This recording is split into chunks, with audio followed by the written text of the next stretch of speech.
Congratulations. Bit dicey that for a moment. What a wonderful day. I'm all I'm so glad we did it. Well done, you. Finally. May joy also be upon you, my friend. The Sovereign is dead. Now we pause in our victory to honor the hero of heroes and all those who stood by her side.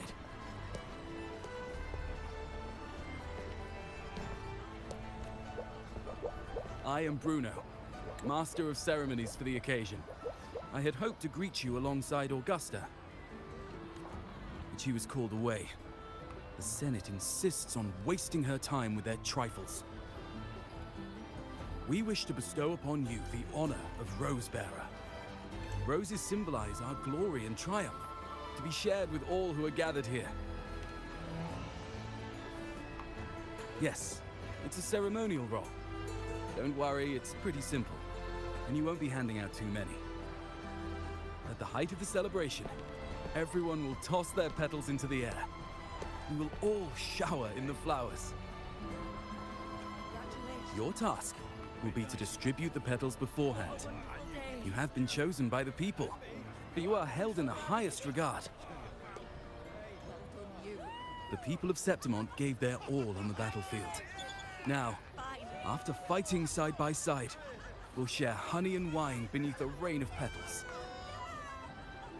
You are our first non-local Rosebearer, but I believe you were already chosen the moment you cut through the Dark Tide's miasma. Without you, the Sovereign's defeat would not have been possible.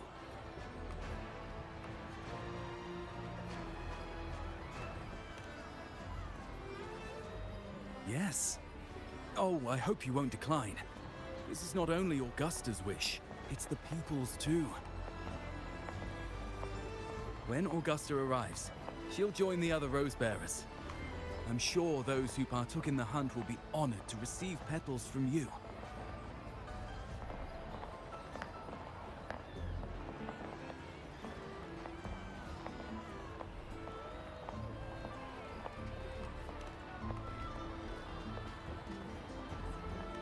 Very well. I'll leave it in your capable hands. As for who you choose and how, trust your instincts. It's just like a toast or a priestess's oration. All part of the celebration. No need to overthink it.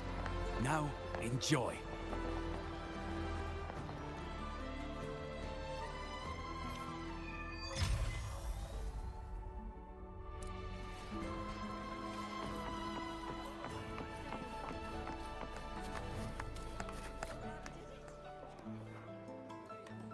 To Septimont! To peace after the storm! Yes! To the hero of heroes! To you, to me, to... Wait, is that Rover? Oh, good! When the time comes, I'll hurl the glory eye and let the wind carry it far. Let the world see our triumph! Since you're here, anything you want to drink? Speak up! Theseus and I'll take care of it. All right. I'll catch you after you finish. If you're interested, you should go listen to the priestess. Her orations are one of the highlights of the celebration. Who's leading it this time? Oh, it's not Lilibet, is it?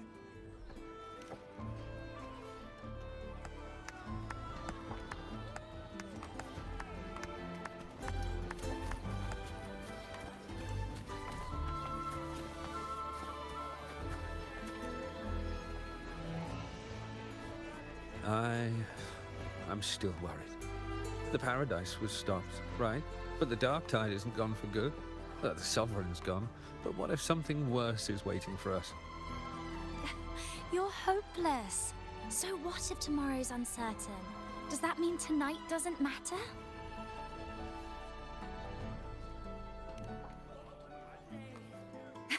That's the spirit. Tonight is for those who've bled for it. All of us. Speaking of which, Rover, you're here early. Got a little something for us? Oh, knew it! You were always gonna be one of the rose bearers. Ah, the fragrance really makes the glory linger. Thank you. Be sure to save some for those who fought by your side. If I were them, I'd gather petals from every bearer, then, when you least expect it, give you a small surprise.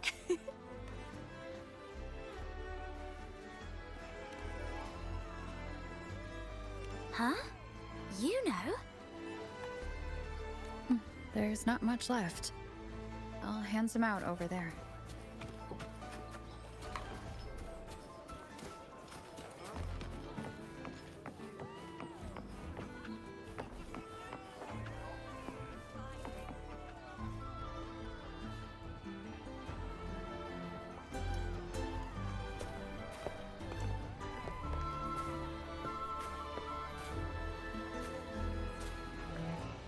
Looks like the oration they mentioned.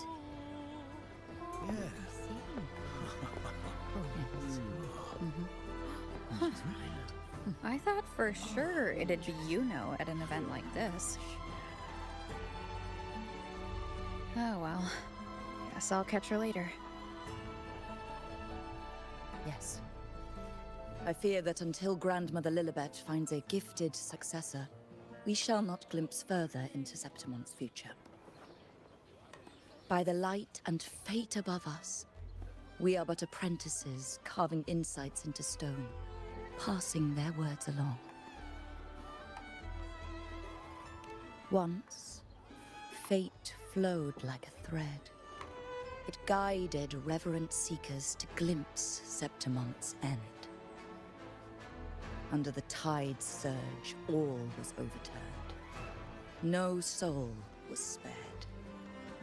Until the Unwritten One arrived from afar to join forces with Augusta.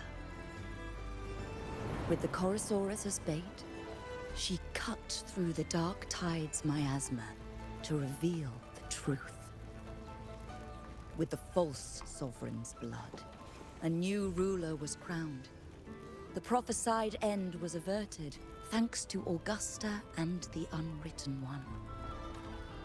From now on, fear no longer grips me. The dark tide retreats into the forgotten night, and countless souls drink from pure waters again. The new hero of heroes, Augusta, shall lead Septimont into a new... Thus, the present now aligns with the prophecy Grandmother Lilibet once foresaw in Septimon's auguries. Prophecy of the end, and how we managed to lure the Sovereign out. The order and the story are right, but something's missing. You speak of me and Augusta, but what of Yuno?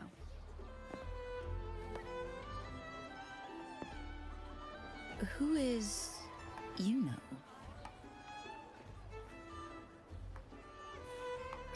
Unwritten One, you leave me baffled. Are you suggesting that my recounting missed someone named Yuno? I don't find the name familiar.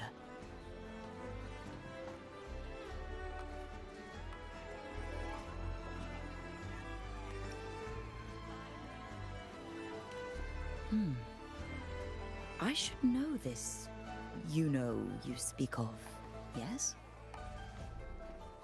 Yuno is a priestess, just like you. More than that, she wielded the moon bow and fought alongside me and Augusta in the hunt. We defeated the Sovereign together. Don't you all remember? Impossible. As a priestess myself, I can tell you with certainty that none among us bear that name. And I must remind you, we rarely take part in hunts. Our place is with the flames in Tetragon Temple. The hunt for the Sovereign involved many. Perhaps you are mistaken and confused her for someone else. No, this can't be.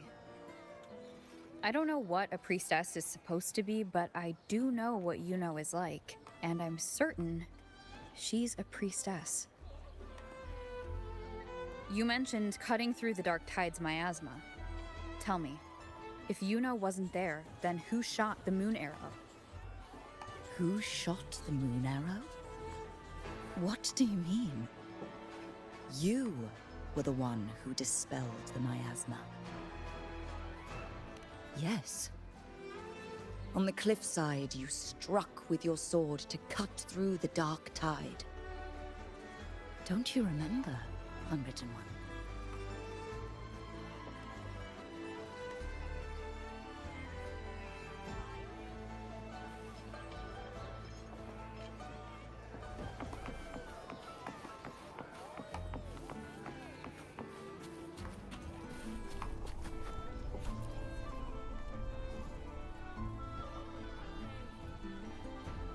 Their accounts are all true, except when it comes to Yuno. How they react to her name is completely wrong. Everything she did, they attribute to me. They're not just forgetting. It's as if Yuno never existed to them. Could this be possible? This distortion in perception? Is it a remnant of the Sovereign's power? Or is... I heard what you said to the priestess. No, I've never even heard of her. You should know, I've been stationed in this camp longer than most. Memory ain't bad either. Been thinking, maybe the dark tide's crawled into your head. Could be you're suffering from dissociation. Word is, people who get too close end up seeing things. Hallucinations, delusions, the works. Some of them go as far as thinking they see the dead. Or worse, some start calling themselves tacit discords. The Sovereign was built from the dark tide itself. Who knows what it swallowed before it came for us? Could be worse than what you're used to. You must be in its grip.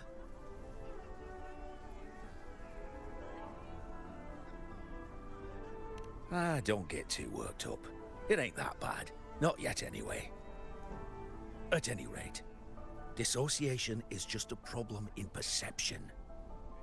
Some folks let it eat at them for life. Others know what's real and what ain't. They keep away from the dark tide. And before long, they start feeling all right. How are you feeling? You need to rest up a bit. Oh, looks like Augusta's finally here. She's been through it too. Faced the Sovereign just like you. If you're still doubting, maybe talk to her. Could help.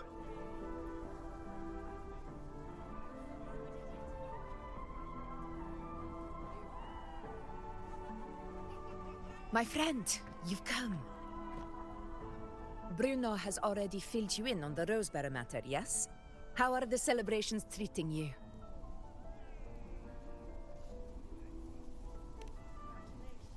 Augusta, do you remember Yuno? Yuno. Yes, she was often by your side. The one with the bow like the moon. She joined our hunt for the Sovereign. Everyone has forgotten. No, that's not it. Everyone says they've never even seen her before. But you remember her. You remember everything that happened. You are certain she is real, and cannot exist in your memories alone. I know what you're feeling, because I felt it too.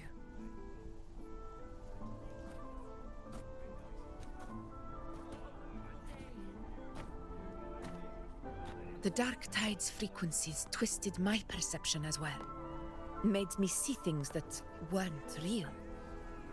The Sovereign's whispers dogged me for decades, tempting me to accept its gift. But that's all in the past. I know now that to find peace, I must see through the deception, fight it, and conquer it.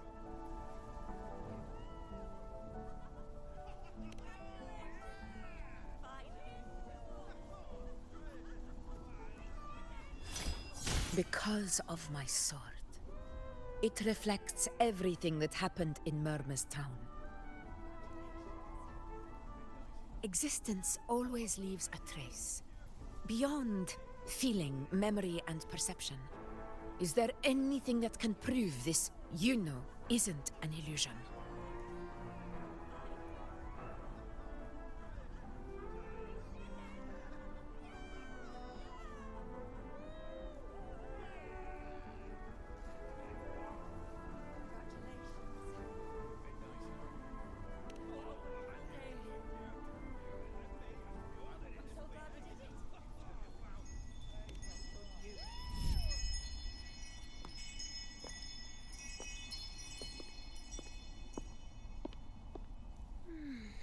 After this, I shall likely sleep like I've never slept before.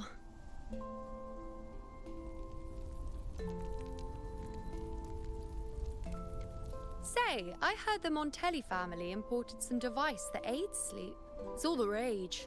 Augusta, I trust you will acquire one for me. I wish to try it myself. Scented candles are fine, though the scent of the forest is most pleasing. As for pillows and bedding... That's enough. I allow requests, but only 3. Apologies, but I need my rest if I'm to be at full power. Do bear with it. It's for your own good, after all.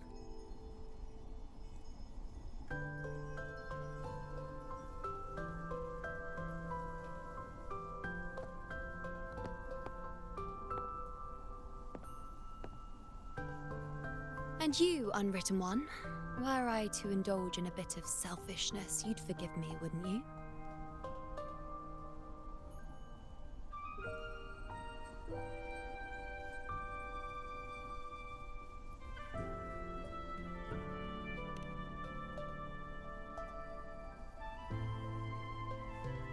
Oh, didn't think the great Unwritten Rover would be so stingy. Well, lucky for you, I'm feeling generous today. Now, what brings you to me?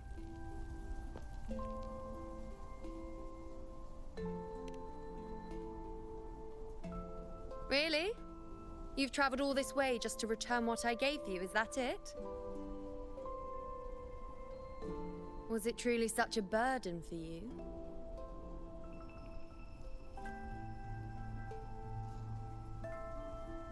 If one day this bracelet becomes meaningless to anyone else, I hope you will remain the exception, Unwritten One.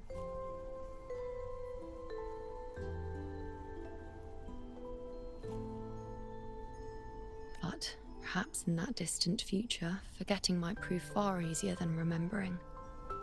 Never mind. In any case, you are not to return it. It's something I've carried with me ever since I was bestowed the title of priestess. Keep it for me, if only as a keepsake.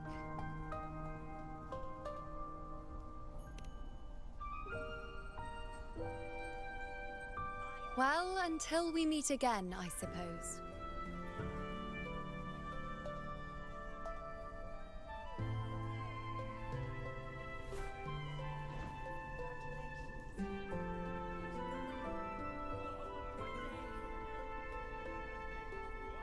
This bracelet belongs to Yuno.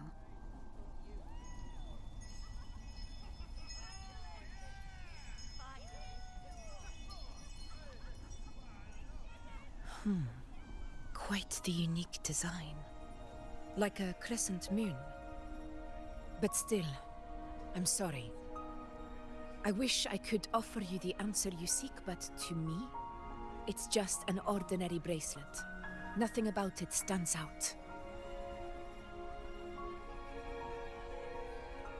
When you mentioned her name, I tried to recall any trace of her in my memories.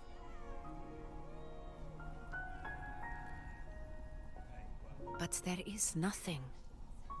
What has passed is clear, and she feels like an extra piece to a puzzle. One that doesn't quite fit.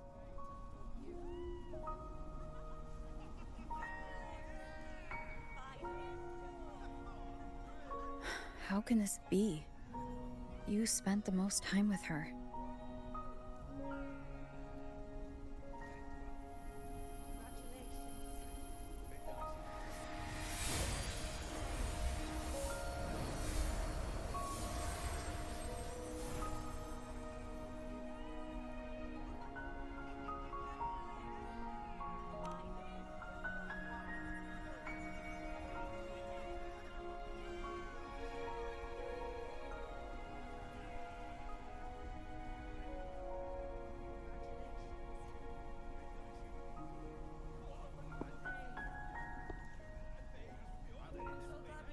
Rover, wait!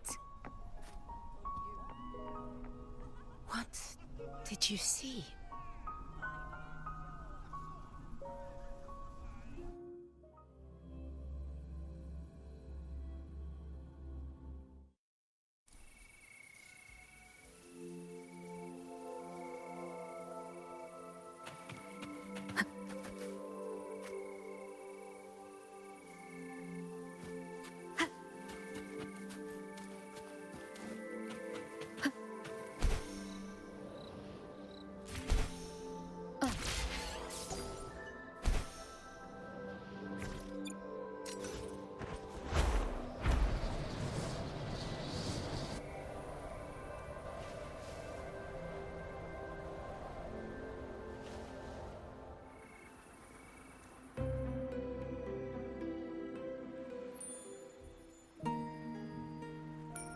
You know.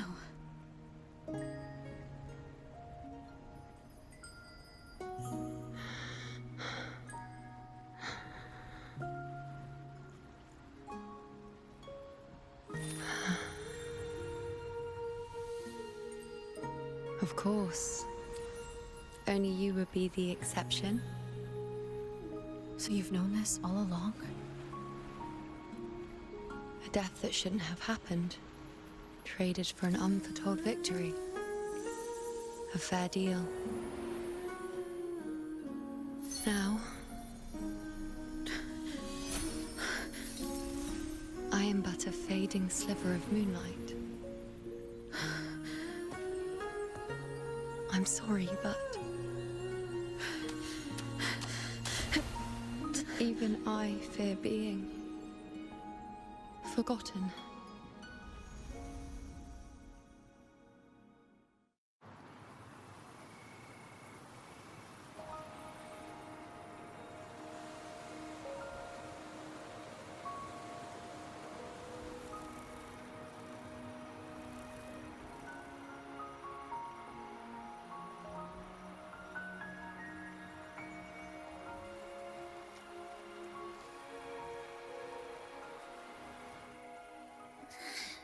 Hey, Rover. You're all right. You've been standing here for ages. So, Yuno's really gone. Just like that.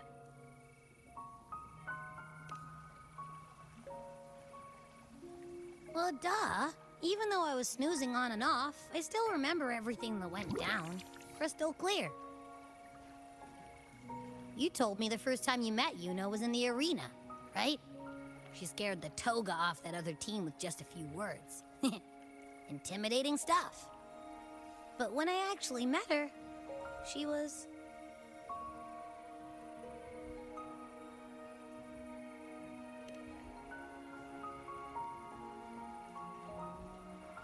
Yeah, totally.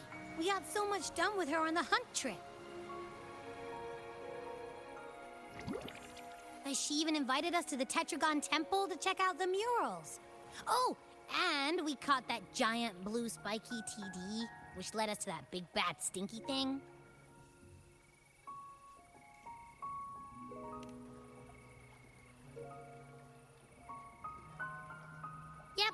pretty sure she was the one who took that moon bow and blasted the dark tide wide open. Not you, not anyone else. And that bracelet. She gave it to us to lure out that nasty big fella. Even asked us to keep it for her. So it doesn't matter whatever anyone else thinks. Or what happened to her. You remember her. And I do too. It wasn't some made-up crap.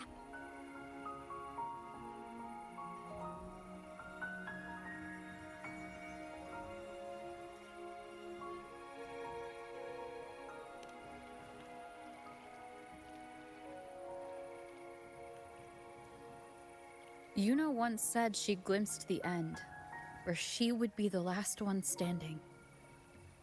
But now, this end never came.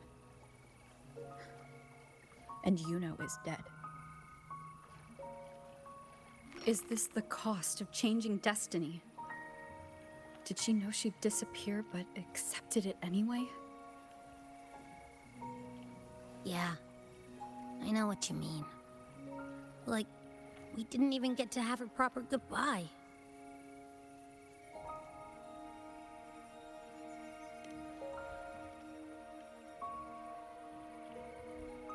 I don't care if Yuno foresaw her fate and chose this path for herself. All I know is I won't let it end like this. Not with her fading into oblivion.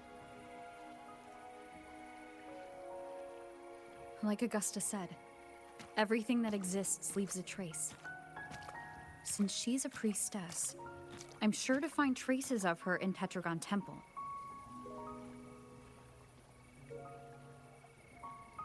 Halid could be the breakthrough I need.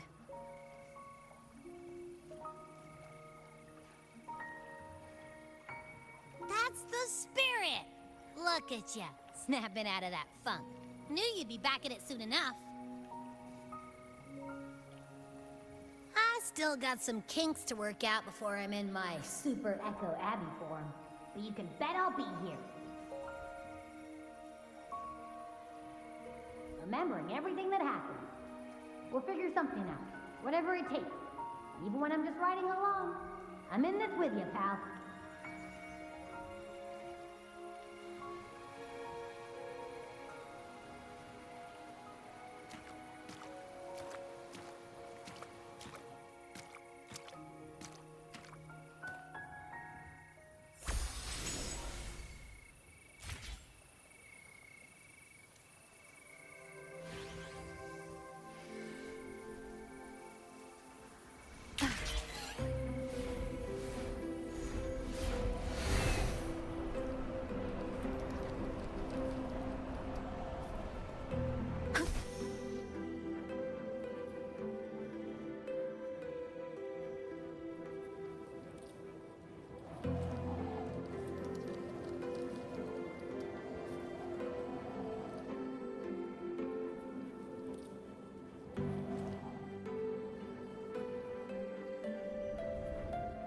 Wind guide me.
strange.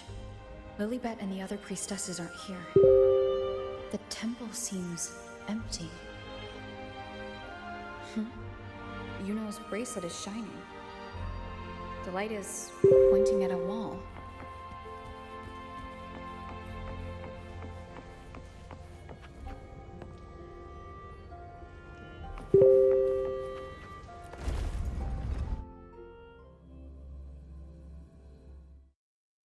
Where could this lead?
Seems like a new discovery.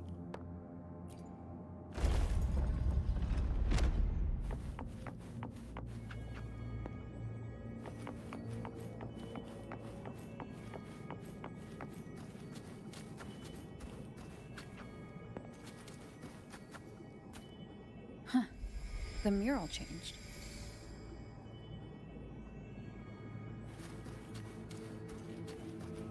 An unexpected discovery.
Cherish every gain.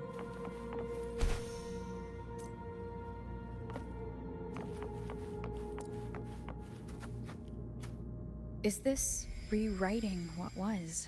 or revealing what should have been.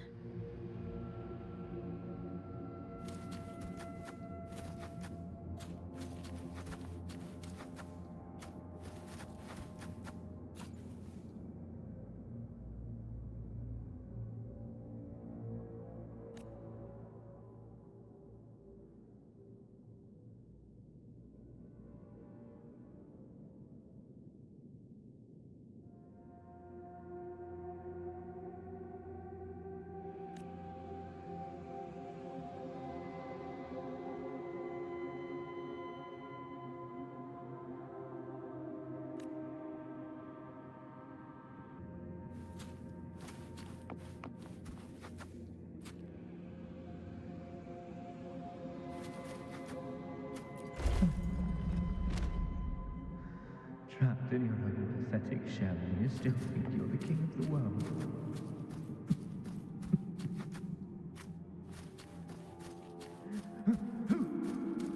Who's there? Show yourself! Yes. Yes! I've been waiting for this moment.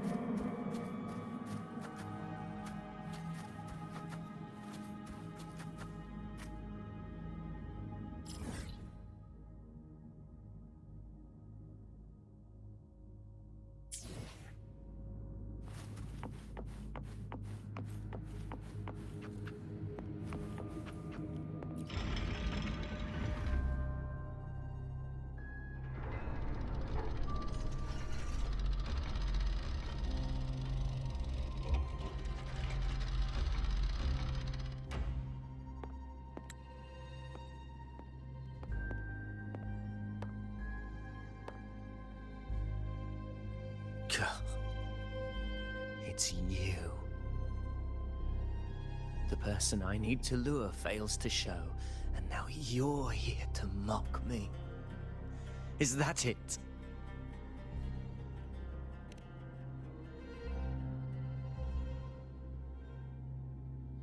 You speak so innocently, as if my being here wasn't all you're doing. You brought me to Tetragon Temple to try to erase me from the story, all so you could summon the one behind it all. I played along. I agreed to be watched here because I wanted to see him, wanted to look him in the eye. But now it's clear we'll both be disappointed. I am fate's discarded pawn.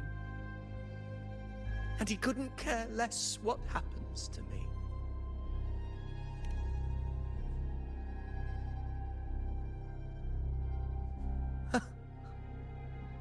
There's no one else here. No need to put on an act. He doesn't look like he's lying. But this is the first time I've been here. Priestesses, Tetragon Temple. Could this be Yuno's doing? For Avidius here, Yuno has also never existed. Whatever she did in the past is now my doing. That's why he thinks I'm behind all this.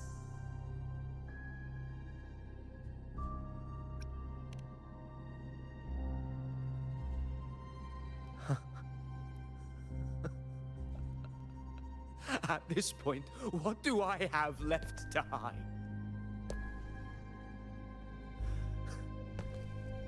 I always thought I was the hero who conquered Main's Deep, the one more worthy of ruling than even Augusta.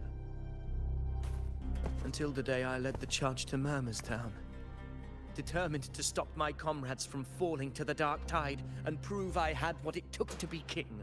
I walked to the door I had passed 1,000 times, only to find a dead end. Nothing was ever there. Did I even come here before? When did I conquer this place, and with whom? At that moment, I realized so much was blank. disconnected dots, scattered and meaningless. How pitiful. Everyone knows my deeds, yet no one can explain how. And I can't find a single soul who's actually witnessed my so-called exploits.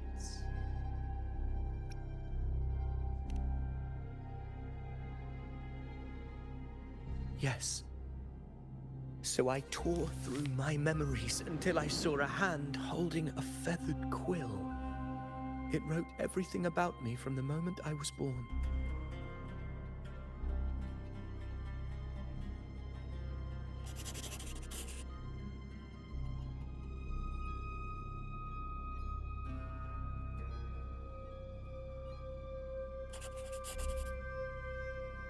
And I realized an undeniable truth. Existence is anchored in connection, feeling, and memory. They are its very manifestation. So if someone uses their resonance ability to fabricate a memory of the hero of heroes everyone expects and convinces them it's real, does such a fabricated person really exist? And what of you? The one they call the unwritten one. An undefined, unknowable void that can anchor unimaginable connections. Imagine the existence that could emerge.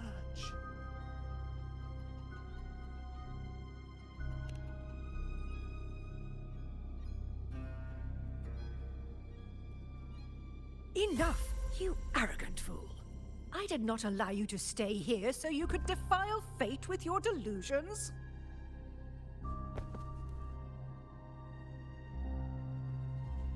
Please excuse this disturbance, Unwritten One. Whatever you need to say, we'll discuss it back in the hall.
Of the past.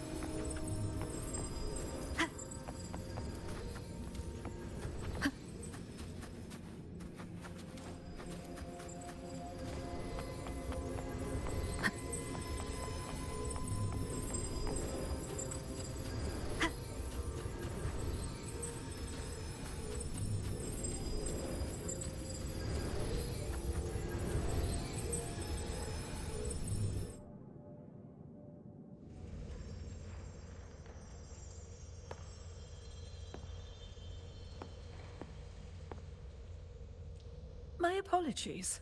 I should have been here to receive you. But some priestesses run into some trouble. I had to step away.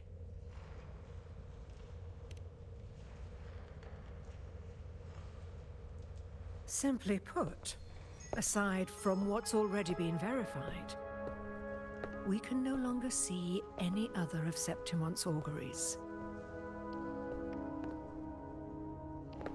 The full scope has always been out of reach, but this feeling of being blocked by an impenetrable white barrier is something I've never encountered. It's as if there's nothing there at all.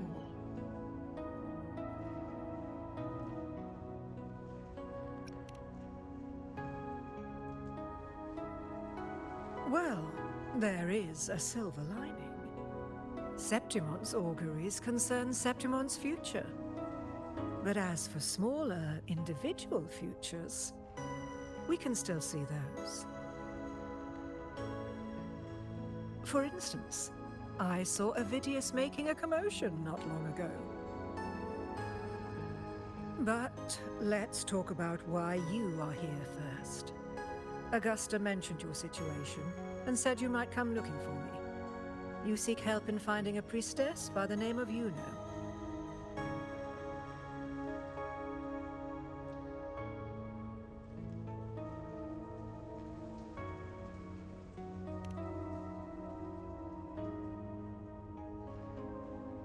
I wish she were a figment of your imagination, a product of your proximity to the Dark Tide. That would make things much simpler. Because I did find a record of a priestess named Juno.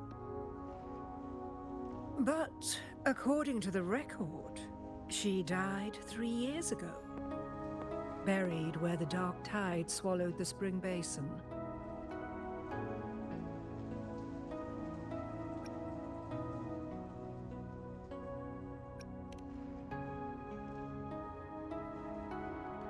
The record didn't say, but you must understand, death and disappearance are two different concepts.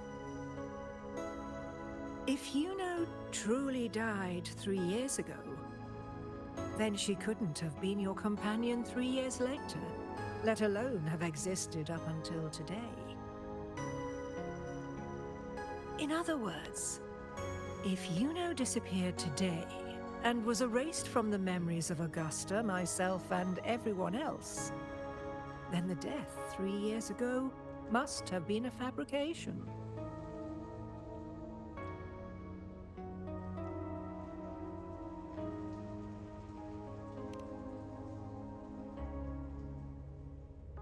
It means her death 3 years ago and her disappearance today cannot both be true. If someone has truly disappeared from this world, do they need a fabricated death? Likewise, when someone dies, they no longer exist in a way that others can feel. These two causal chains should be clear. But they crossed paths with you. The unknowable void. Although I hate to admit it, Avidius was right. Since you still remember Juno, and thus hold on to that last connection between her and the world, you've essentially anchored her. This has caused the causal chain to become tangled. The ending is still unwritten. Right now, she is but a spectre, stuck reliving her past in the chaos between life and death, between existence and non-existence.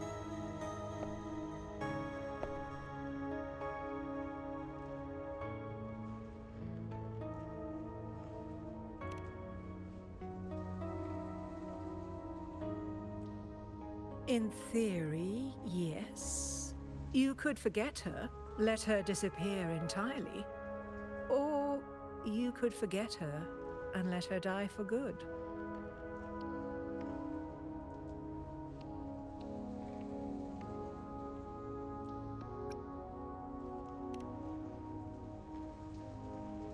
I believe insight into fate is not to tempt one's defiance.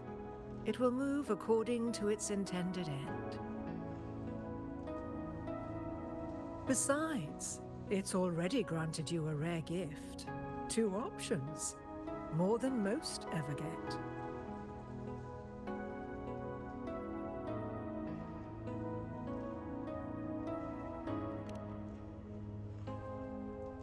So you wish to use yourself as a vessel? To anchor the memories, feelings, and connections with Yuno in the chaos, manifesting her back into existence. Anchor, manifest, whatever you want to call it. All I know is Yuno's not gone because of me. So why shouldn't I be able to bring her back? If I can tangle the causal chain, why can't I create a new possibility? Your thinking is bold, to say the least. But do you really understand? Chaos isn't just disorder.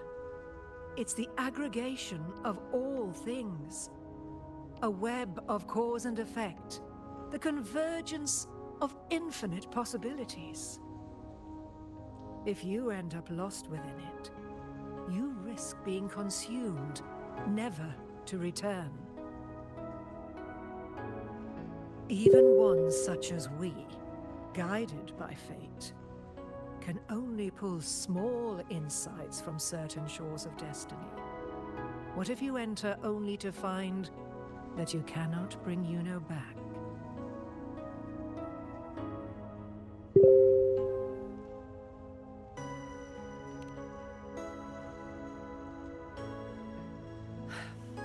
Chaos isn't a place in the usual sense.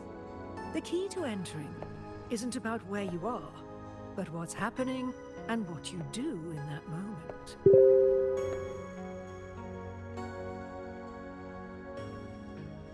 I suspect that 3 years ago, this priestess must have done something that defied fate, which set the course for her inevitable disappearance.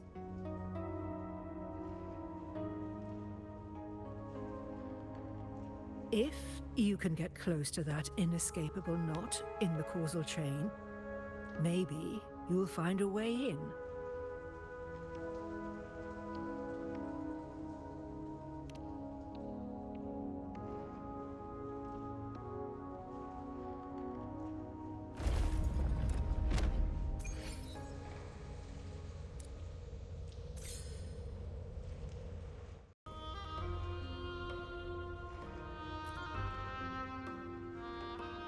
Even with no certainty, you're still heading toward that death trap.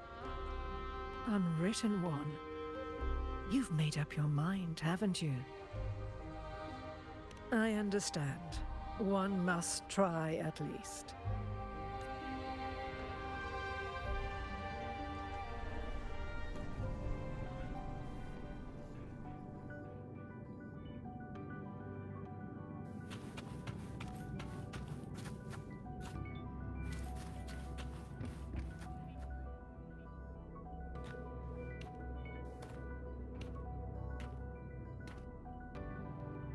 We're here.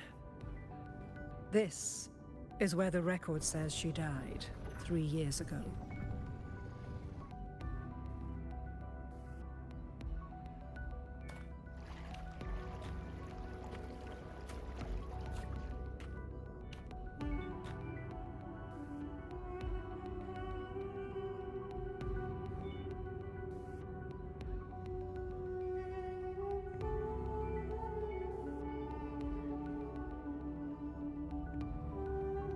Nothing here. Well, that's okay. You tried, Unwritten One.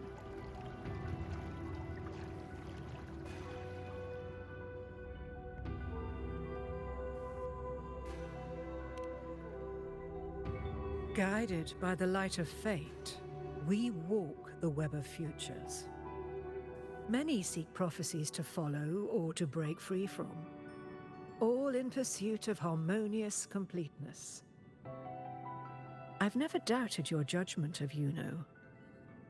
But if, as you say, she knew what would happen and still chose this path, could it be that this was the closest she could get to true completeness? If you refuse this ending, how can you be certain that you can create a better one? A life with all its experiences and feelings, shredded, scattered, and thrown into the realm of chaos. What you find there may not be beautiful. It will be filled with pain and emptiness. Even if you do find a way in, your time together may be brief, with so much uncertainty. Do you still feel that you must go? If there were any doubt, now I'm sure. Wait, you...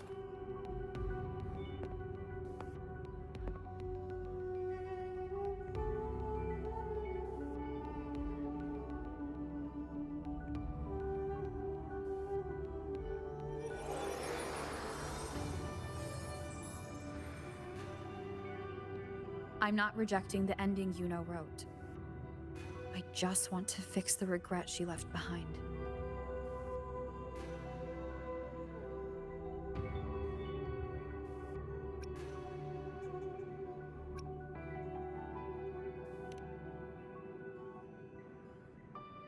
We've only just begun our story.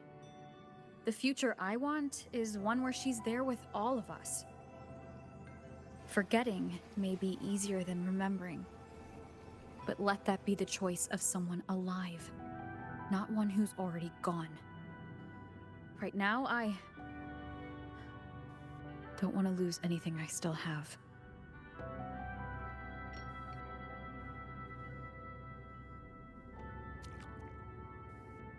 The secret to anchoring lies in connection and its manifestation. If you find what remains of her in the chaos, and she responds to you, then follow her guidance, for that will be the only fragile rope connecting you, her, and this world.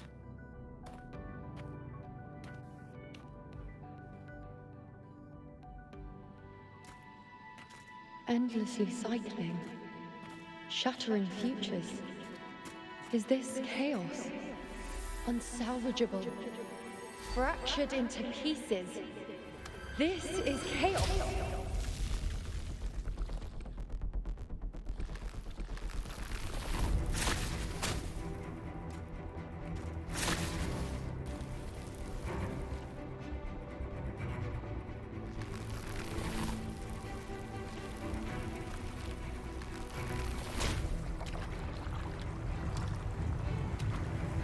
Countless possibilities, both true and not true.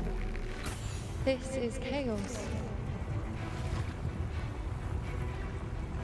Until every anchor is revealed, laid bare in the light.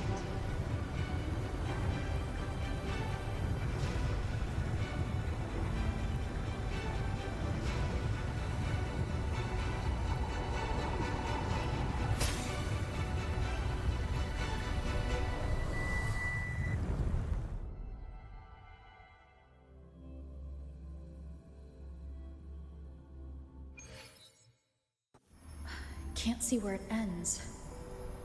Can't tell where I am either. Is this the chaos between life and death? Between existence and non-existence?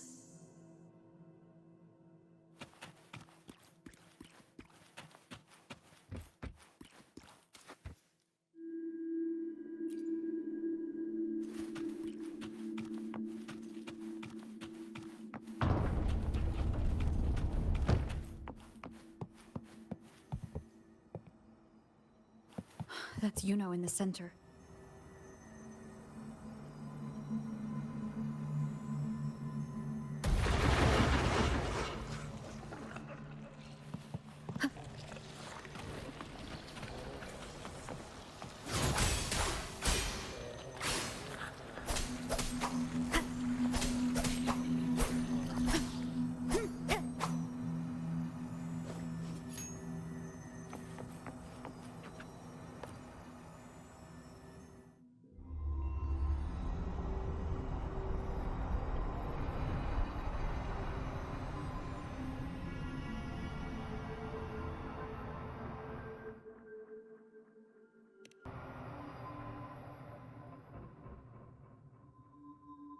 You know, you're calling me. Are you here for me?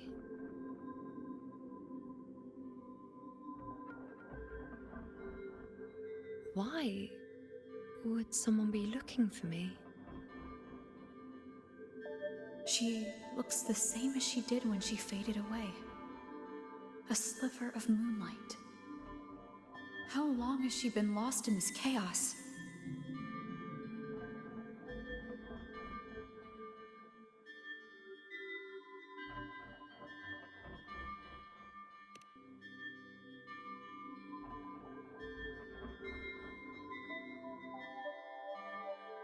I know you.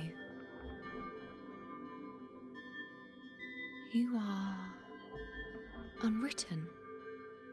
A blank. An unwritten blank.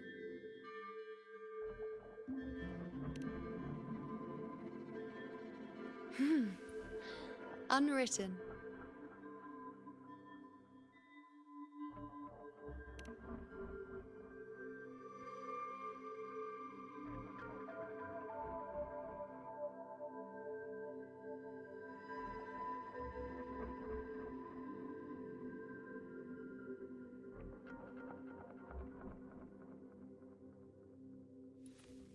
I will guide the unwritten with the moonlight to find more of me. She responded to me. Now, she's guiding me.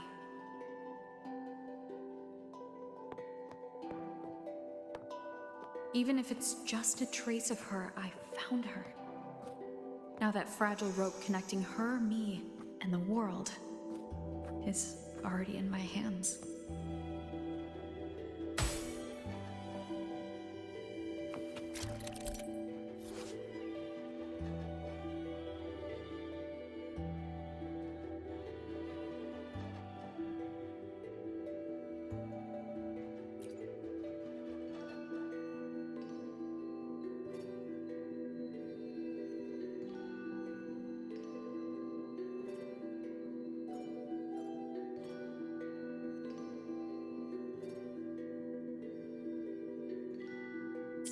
Where are you taking me? Just don't let go of my hand.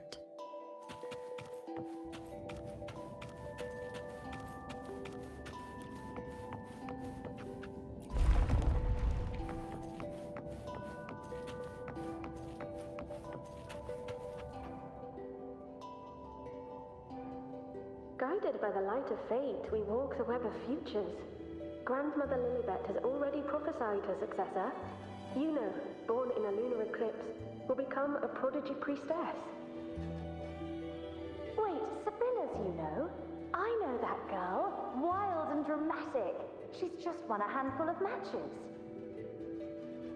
Do you really think she'll come to Tetragon Temple? Her mother is a former gladiator champion, and her father a famed blacksmith. She's already from a highly respectable family. And she is skilled with a bow. Maybe she'll just want to be the next champion, you know? She is spoiled for choice. The prophecy can't be wrong. Grandmother Lilibet's already seen it. She'll resonate with the moon's phases. That's a huge honor. Not just anyone can see fate's patterns. And she'll be able to see it more clearly than the rest of us. It's our duty to share visions of the future, to guide Septimont and its people forward. Such glory. She won't refuse, and she shouldn't. This is the past, where my existence left its mark. I see. Grandmother Lilibet said that the key to anchoring lies in connection and its manifestation. Let's try to find more.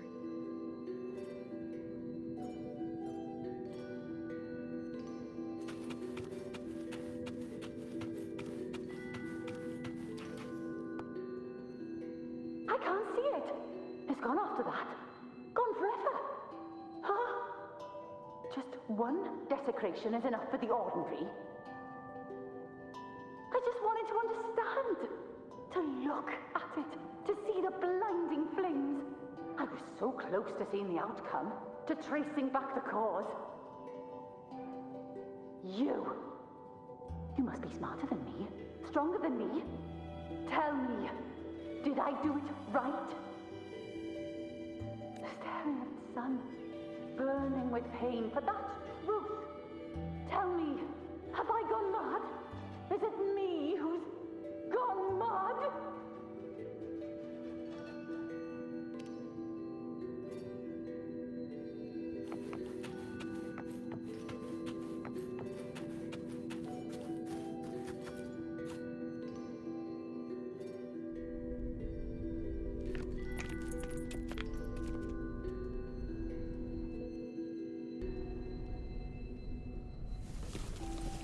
We're nearly there.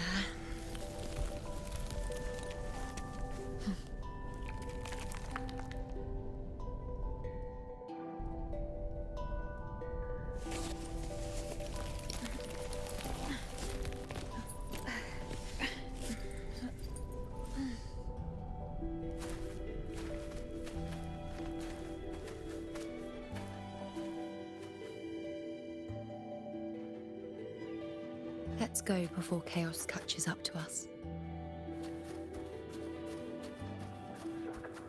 Can't lock them down. The only thing that barely reveals them is the moon. What the hell are we supposed to do? We keep moving. Fear not, Andreas. No matter what. The priestess is already spoke about. Sibylla, wait! Are you crazy? Charging up alone is walking to your death. Think about your daughter. She's still waiting for you. Spare me your words. The entire Western defense rests on us. Do you have a better plan? As for death, of course I want to live. I fight not with death in mind, but victory. Yet if glory and death come hand in hand, so be it. Let the bells toll and mourn me when the time comes. Until that moment, I will not stop. Is this how it was? Or is this just my imagination?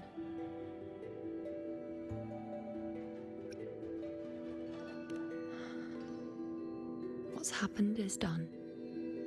It can't be changed. Those who closed their eyes never truly saw. So this isn't really her.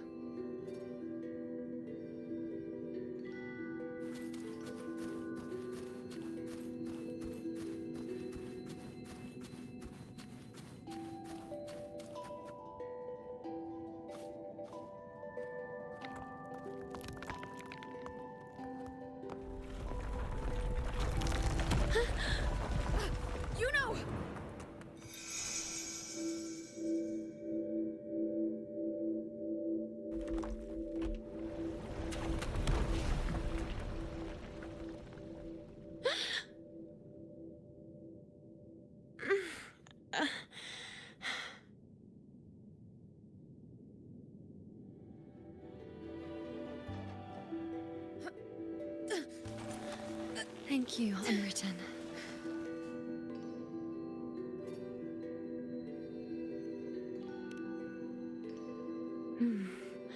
I won't let go. I don't want to let go.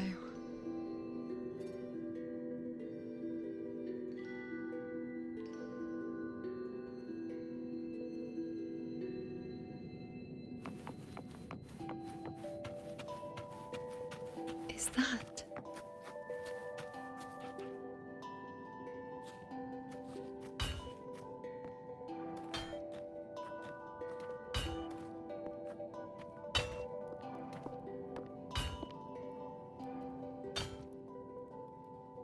Ah, there you are.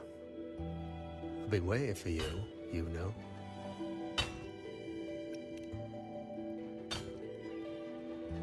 Her? Is there anyone else besides you here, you know?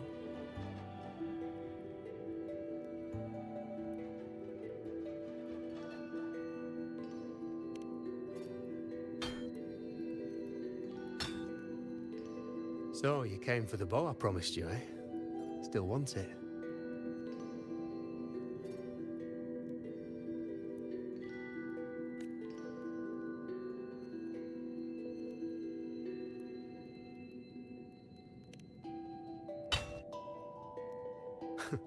Right you are. Why wouldn't you want it? But once you take it, what then? I reckon you've heard Lilibet's prophecy, haven't you? What do you think? I can't picture you as one of those serious priestesses in the temple. Stuck in there with your scrolls and your candles and your tablets. Doesn't seem right for someone with a spirit like yours. And if you really did become a priestess, well, this bow wouldn't be much use, would it? No time for it. Oh, you've got a gift that other priestesses could only dream of. Such a shame to waste it. And the warriors of Septimont need their priestesses. So do Septimont's auguries. Lilibet and the others still failed to foresee the entirety of the coming disaster.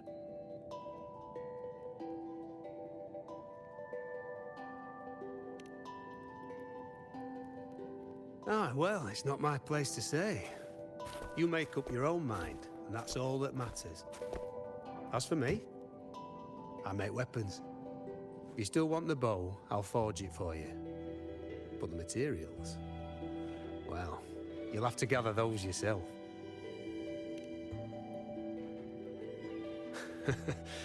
Forgetful today, are we? Didn't you say you wanted to craft a bow from your favorite Lunarum bow? Truth be told, making a bow isn't all that different from making anything else. You learn as much as you can, repeat it often enough, until you've shaped it just right. From nothing to something, to its final existence. That's how it's always been, eh? But like I said, if you still want it, you'll need to gather the materials first. When you've gathered enough Lunarum bow, you'll get your bow. And if you're not sure where to look for it...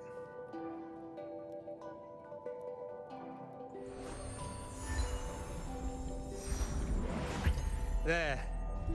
See it? Just head that way, and you'll see.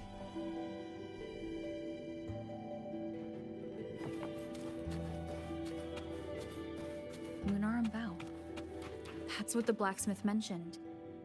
Looks just like what was used for your bow.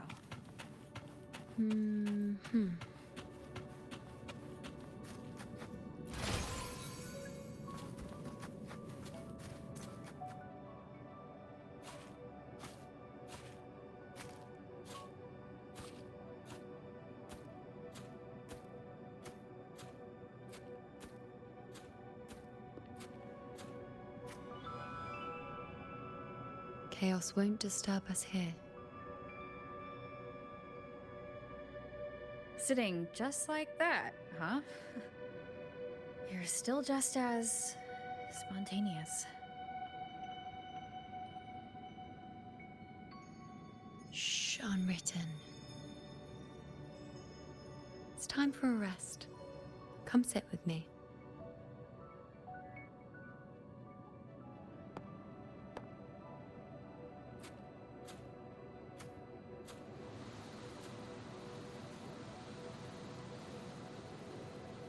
I've never said it properly before, and I don't know if you fully understand it now, but now that I've found you, I will bring you back. I won't stop until I do. Because you said it, I believe you. We rest to manifest what we've already found.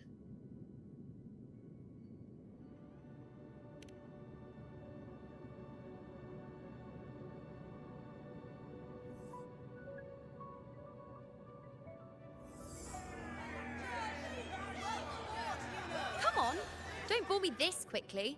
Show me what other tricks you've got up your sleeve.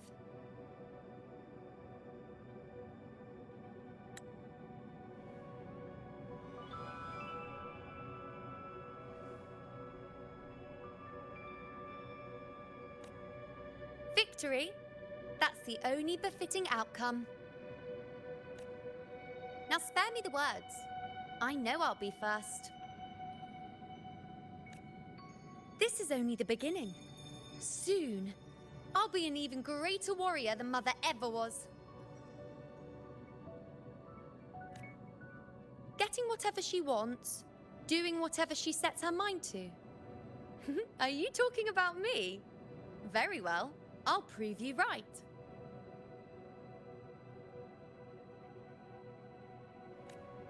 Prodigy, you say? If you want to call me that, I'll gladly take it. But why are you so certain that who you see is me?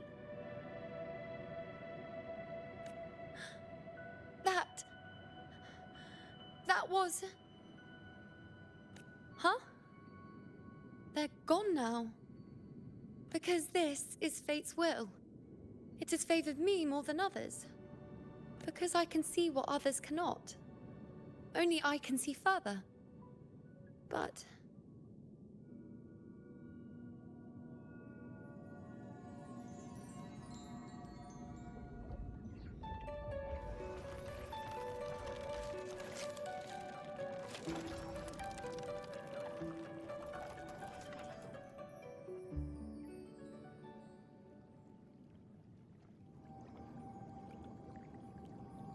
You look like you're recovering.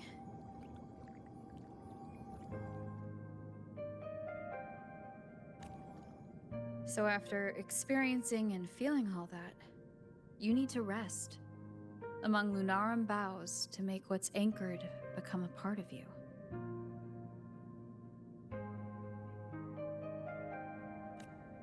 Exactly. After manifestation, this is how I can absorb more.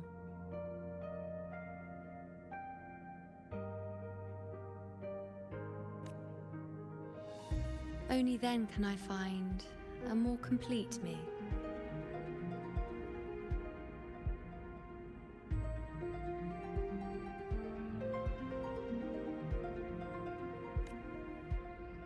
Unwritten, you are a clever one.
Let's go.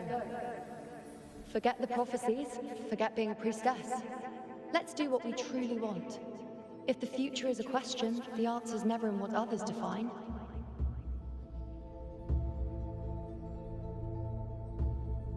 If we don't want to walk a determined path, then let's steer clear and try something we've never even seen before.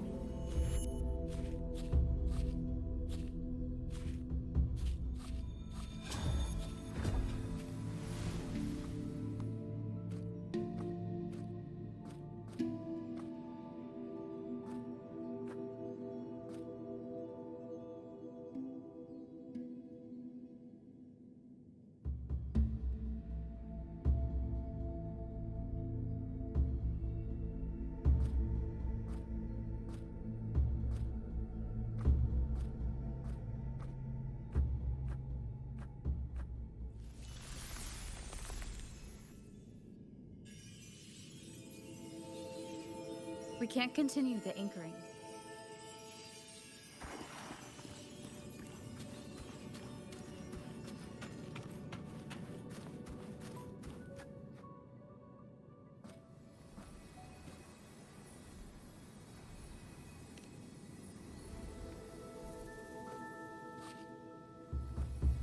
As the prophecy says, I cannot waste my talents.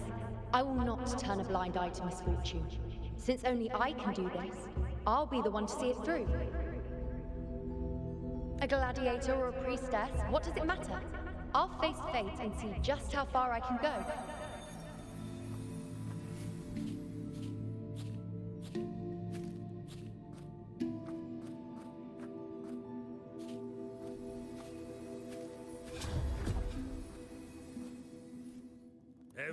The anchoring is still working. This looks like a memory from when you became a priestess. Isn't that the Agora in Eterna Square? I think I'd like to see it. Every priestess has a limit. I'm dying here. This one seems to see everything. Happened? Under the focus item? I'm also afraid of what that will mean.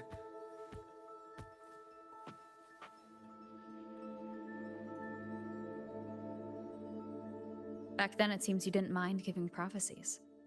The people were much closer to you than they are now. Over there?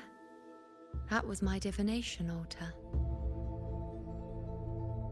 They're waiting for the priestess's words. I must go and deliver it.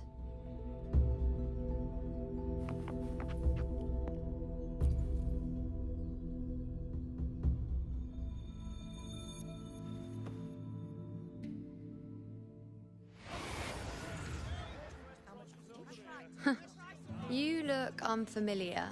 Not from Septimont, I take it.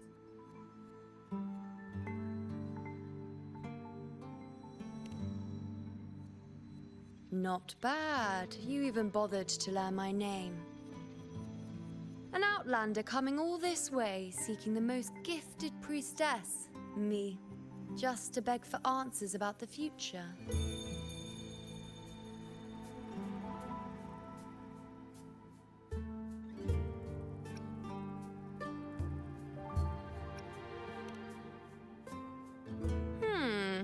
What's this about? How dreadfully complicated. But I suppose I can't fault your luck finding your way to me.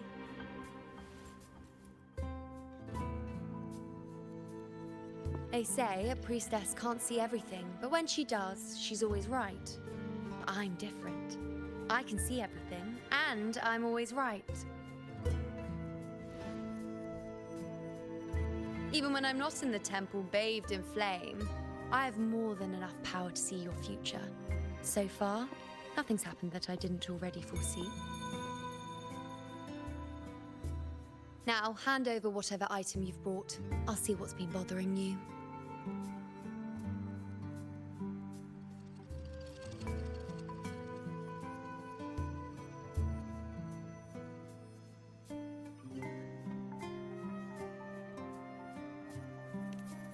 Oh. That's all right. I hope you're okay with me freestyling it then.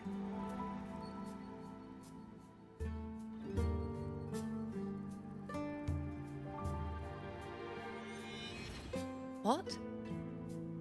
I see a void? I can't see your past. I can't see your present and your future. How can this be?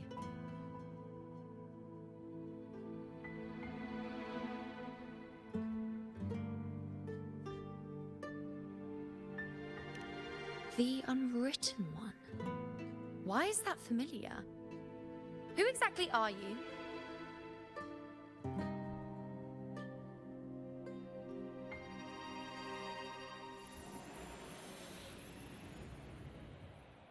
You? Why are you here? Isn't this Eterna Square?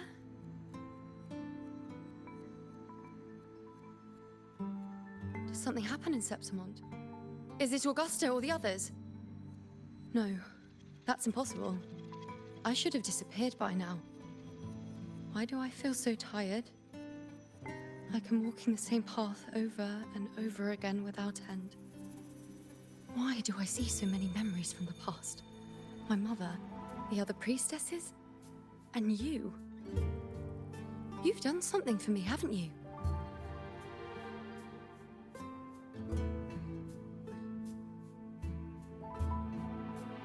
Yes, we're in the chaos now.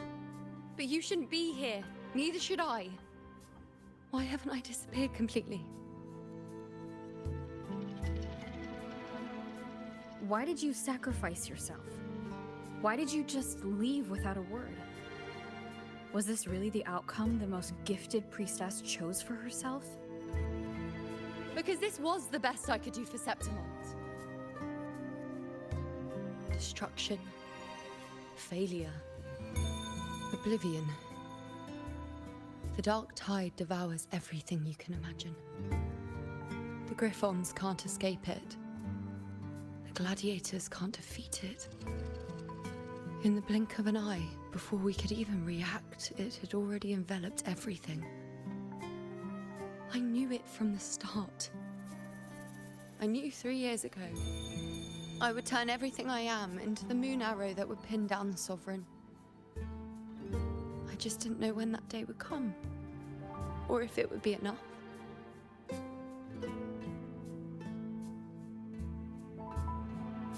Until I saw you.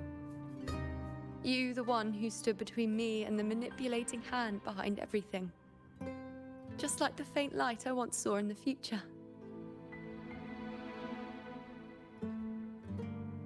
I finally understand. My defiance, my sacrilege. It was all worth it. Now I found the answer.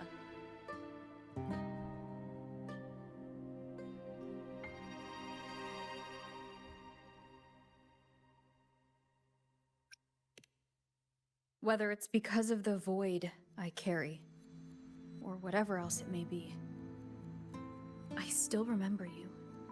Your place in this world isn't over yet. I'm taking you out of this realm of chaos. You... It seems like I missed something. Something I didn't foresee. So the unwritten one from the future isn't happy with the ending I've changed and wants to rewrite it.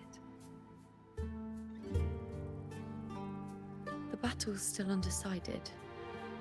The war isn't finished yet. Is that it? Yes. You traded your existence to alter the prophecy. But I'll anchor your existence and rewrite your ending. If I've ever guided you before, then now, let me guide you one more time. Really? I'll entrust myself to you then. But be careful. Don't get lost in the chaos. And I shall put my best foot forward as well. We shall meet at the very end. Wait. Am I Yuno now? Hello, priestess. I've got the item here with me. I hope you can take a look for me.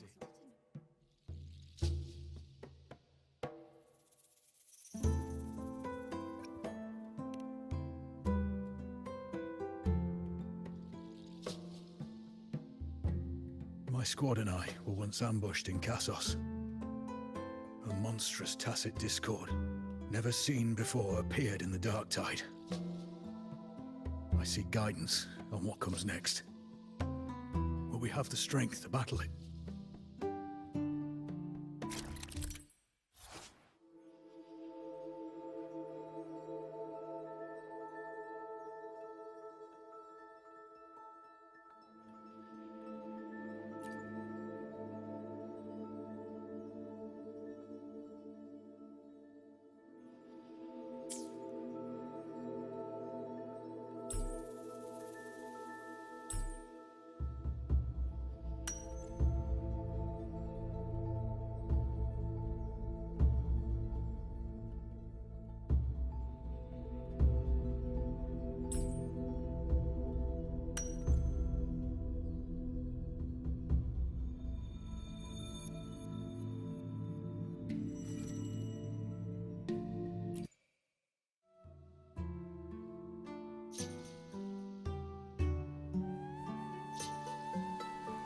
Are these the types of visions Yuno sees? The broken horn. The spear piercing through the eye. Victory. Cheering. You and the other gladiators. There's blood, but they all survive.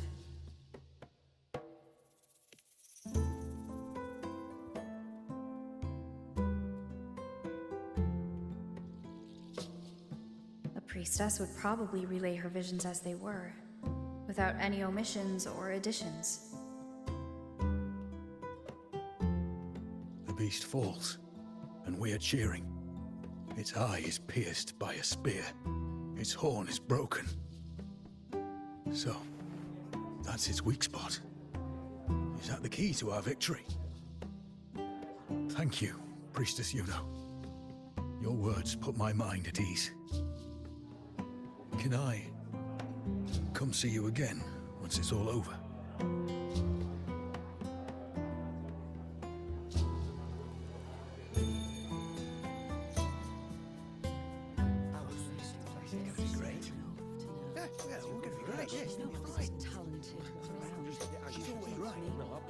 Priestess Yuno, I'm here with a bracelet my betrothed gave me. I feel like it best captures his feelings for me. Perhaps our future together will be one of true love, where we grow old together.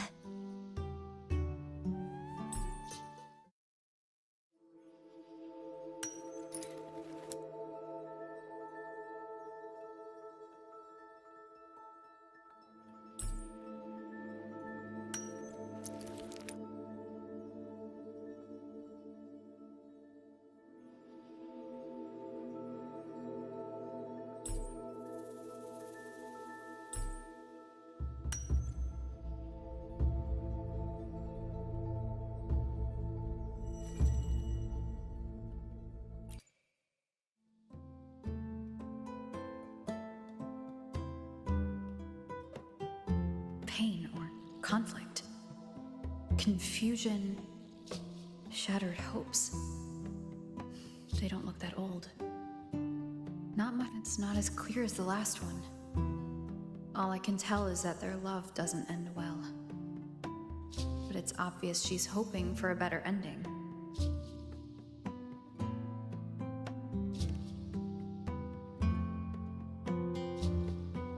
A happy ending gives peace. A painful one serves as a warning. Both hold meaning. The rest is in her hands. You're saying we won't be together forever? That it ends badly? Are you sure you're not mistaken? We met at the academy. How could we drift apart? I don't believe it.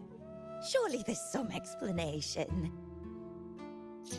You said we had a child?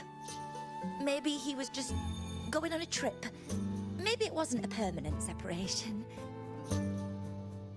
But what matters is that we're in love now. Whatever comes, I don't want to let him go. And thank you, Priestess Yuno. No matter what, thank you.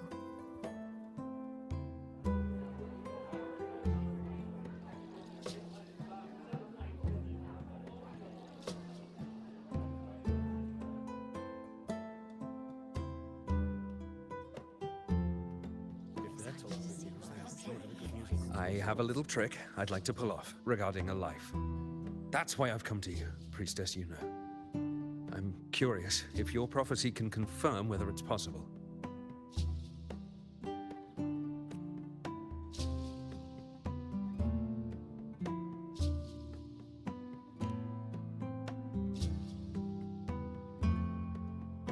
Don't be so hasty to dismiss me. What if the trick I wish to pull off is against? Have you never questioned whether it could be deceived or defied? I speak of fate, of course. These figurines I brought were crafted by my family for me and my brother as a rite of passage. We're twins, but we walked two very different paths. Me, books and knowledge. By chance, I learned my brother's fate in Tetragon Temple. Destined to die this summer at the hands of... I want to see whether fate will once again lead me down a path opposite my brother.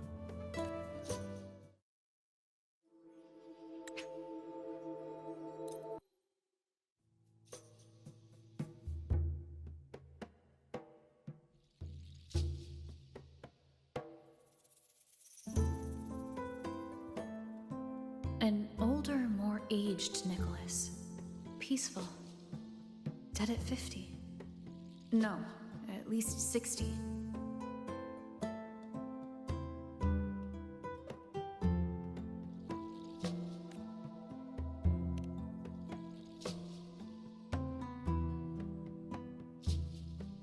So I'm right. See? You've shown me my end. I will live to become an old man. That means this summer, I won't die.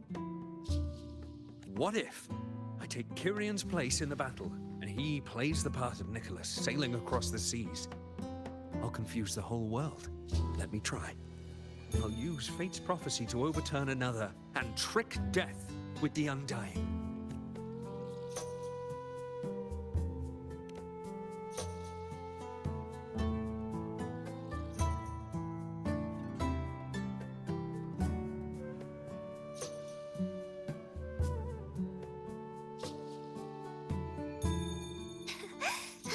Phew.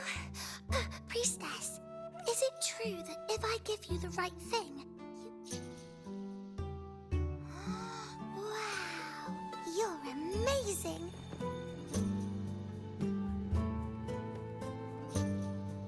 Look, Grandpa made this bottle. Can you see where he went? And what did he turn into? I want to find him quickly. He left so fast. He must have forgotten to tell me.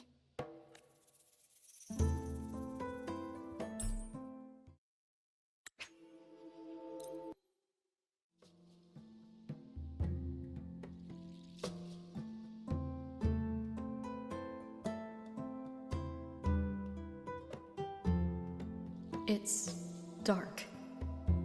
Nothing but darkness. I don't see anything. What does it mean? I see. The priestesses at the temple said they saw the same thing. They said when someone dies, their light goes out, and everything left is just pitch black. Nobody can see anything anymore.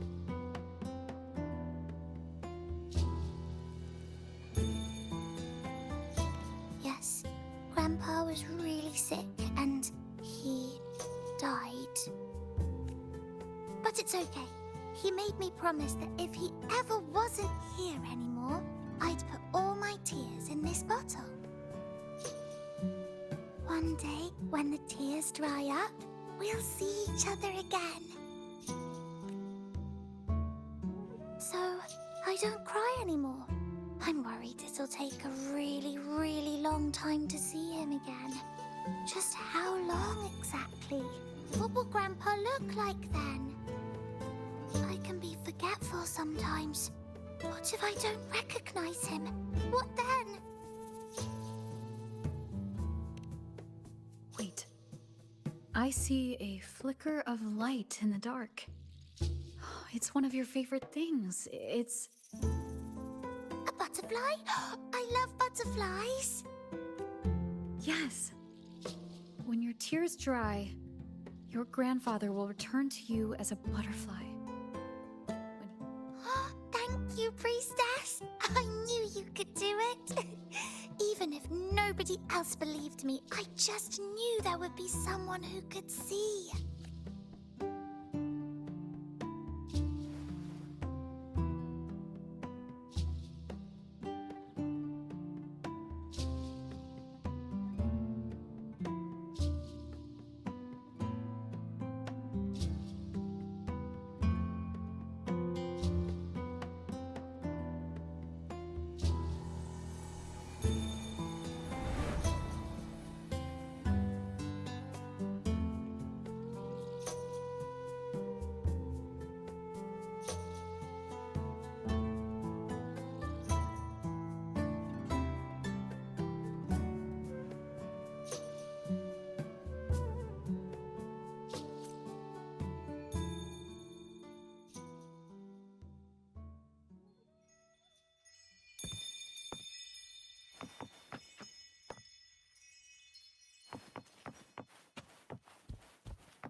removed everything that could catch fire. The prophecy foretold that cult for tacit discord. And Sansa's priestess.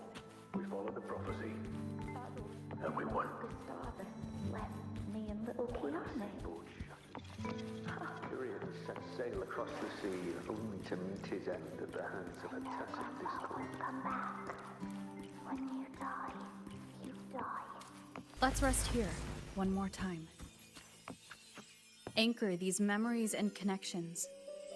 Make them a part of you.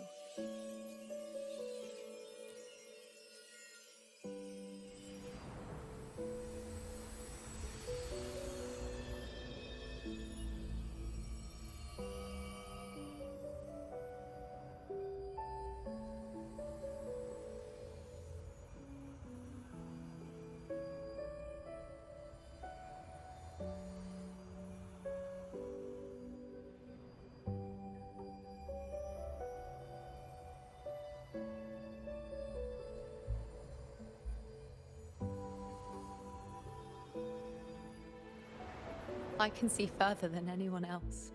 I can see things no one else can. I've seen things others can't begin to imagine. So why, at the moment I should have seen the clearest, did I close my eyes and shut it out? I was so close. If I hadn't closed my eyes, I would have learned the causal chain and I could have stopped it. After that, I decided to keep my eyes wide open, no matter the cost. I'll sit at the crossroads of fate. I'll stare into what's to come and not flinch, be it joyful, tragic rebirth, destruction. Until I see it all, until I know everything. Because I am stronger than anyone else. This is something only I can do. But If the priestess's prophecies were really perfect, we could avoid all misfortune.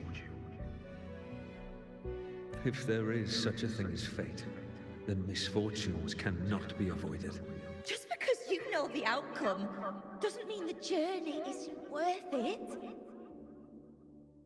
If life is destined to follow a predetermined path, does it even matter if we know our fate? after all I see, could I ever answer what they hope of me? Does glimpsing one's fate really matter?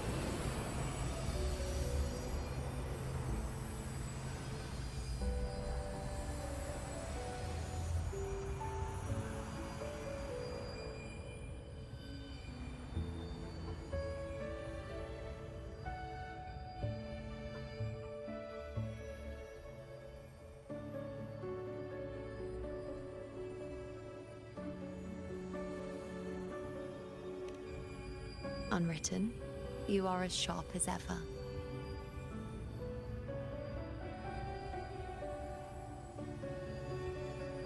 Seeing is simple, but facing what you see isn't.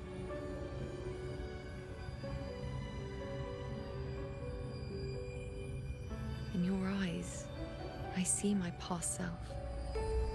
I also see my present self. Together, they overlap to create a more complete version of me.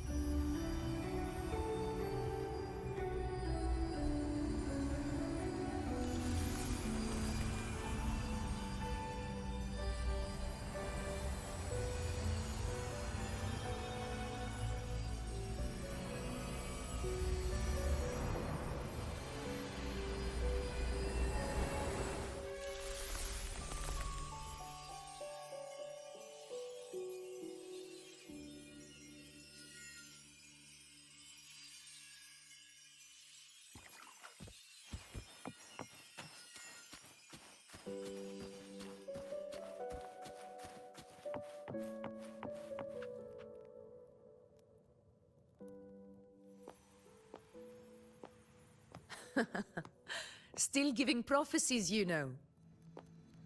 Like the first time we met on the plains. You told me you saw a glory as bright as the sun. One that would earn me respect.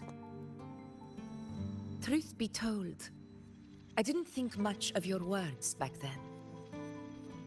When I want something, no one's permission is needed. Nothing could stand between me and my goal. When the prophecy came true, though, I found it unsatisfying. Imagine thinking you are the master of your own fate, only to learn, for better or for worse, everything you are is part of fate's design. It's as if fate chips away at the untamed part of you, turning you from a wolf into a caged rabbit. And you saw it all so easily. Truths as clear as the moonlight, bright, yet distant and cold.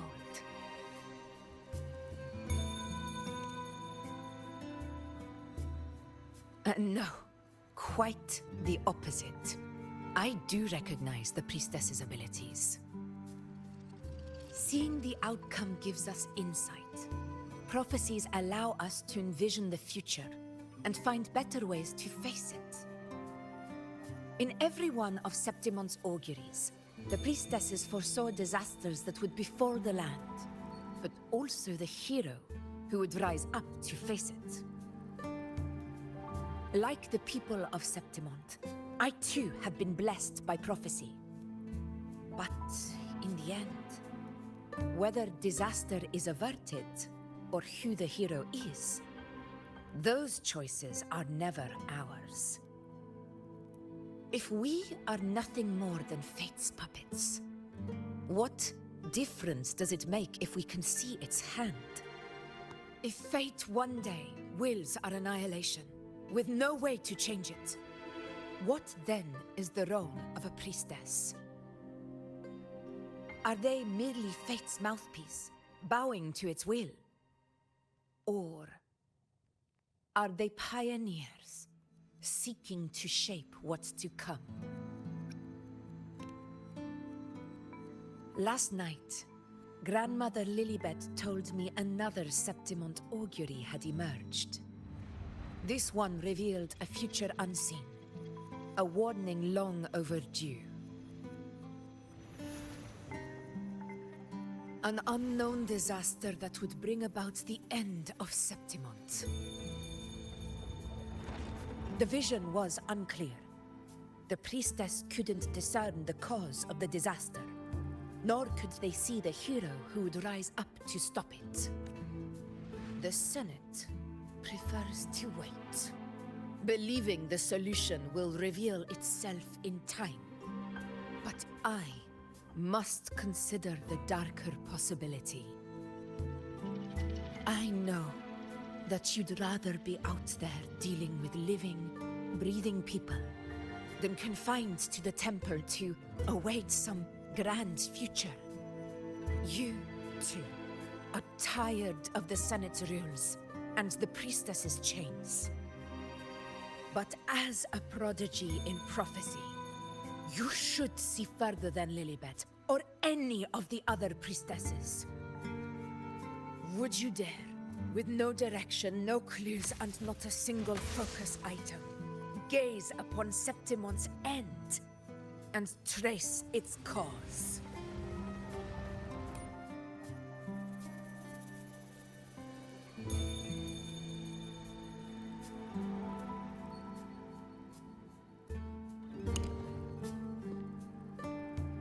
So be it. I'll make this prophecy's ending my answer.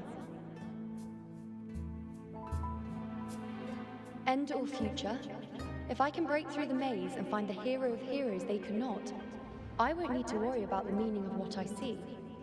I will be the meaning I see.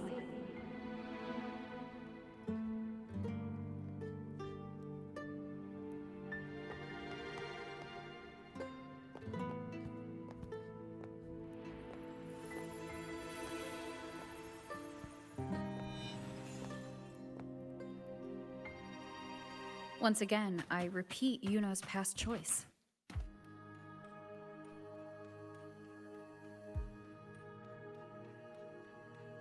Over there. It looks familiar.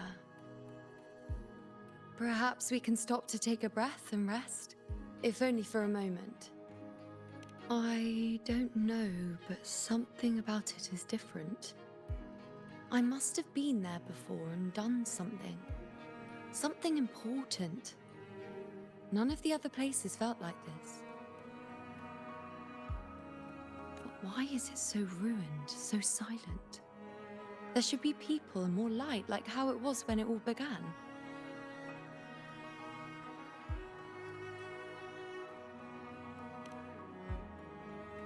Leave it to me.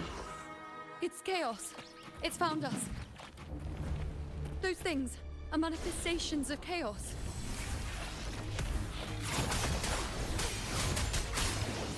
Tempest of slashes. Hopefully this helps. The wicked will face judgment.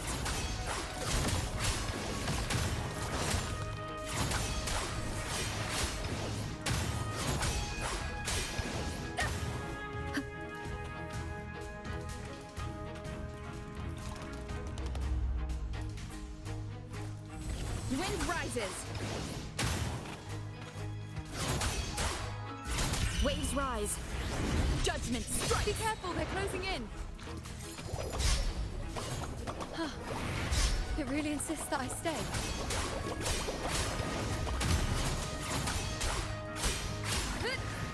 The wicked will face judgment.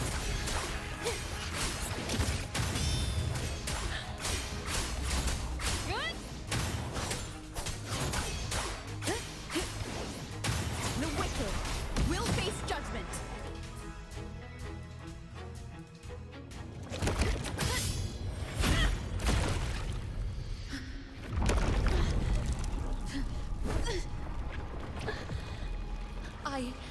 I remember now. This is the place where it all began. It's also where it ended. It's okay. Run!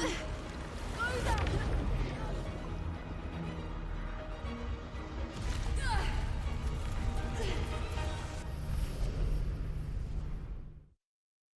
Go there? The dark tide is starting to surge. Is that another one of Chaos's tricks? Don't get in my way. Gotta hurry. Running out of time. Now! That way.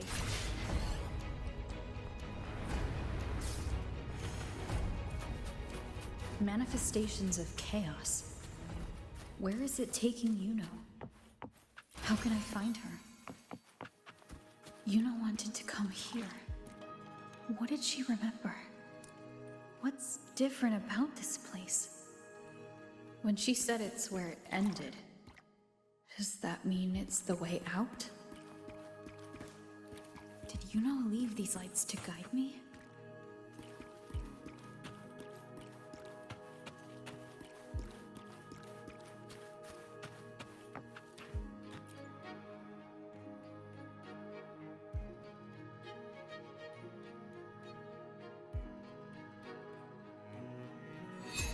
Those cursed creatures. If it weren't for the dark tide, we would have killed them all already. We couldn't activate the anchor stone before they destroyed it. Now it's over. Everything's ruined. Aurelius, we shouldn't have come here. We've lost everything. The priestess saw it all. What in the bloody skies made her insist on coming with us?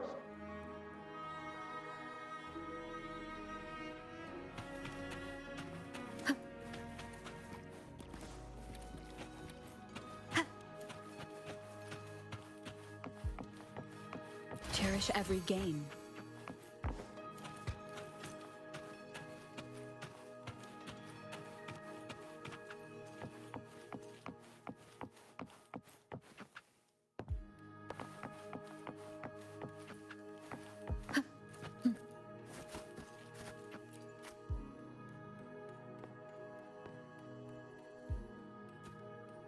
This calcification is severe.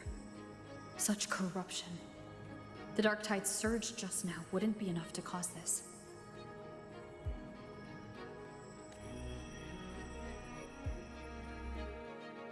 Could this be connected to the important event Yuno mentioned before she was taken?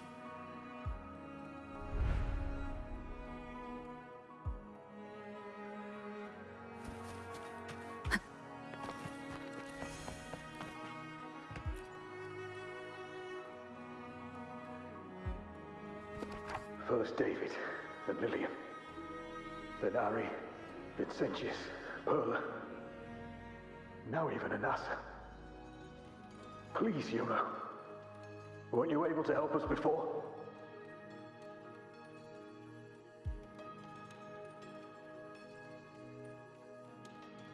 Just like when you told us to use a spear against a tacit discord.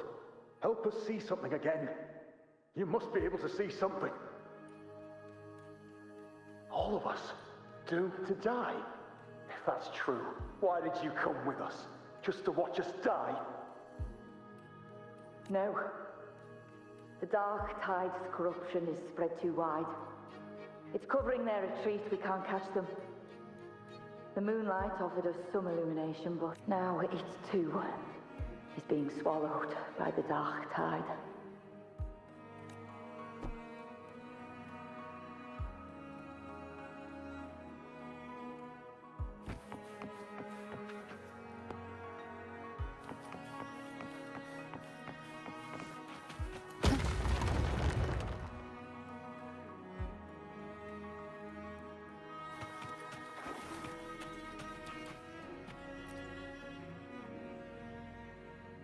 Looks familiar.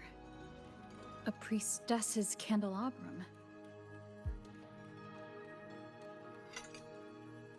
How did it get so damaged?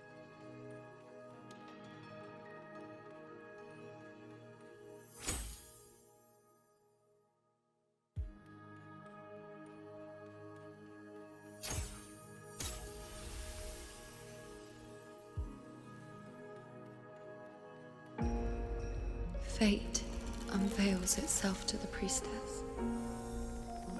Following its guidance, she reaches the end again and again, foreseeing its conclusion.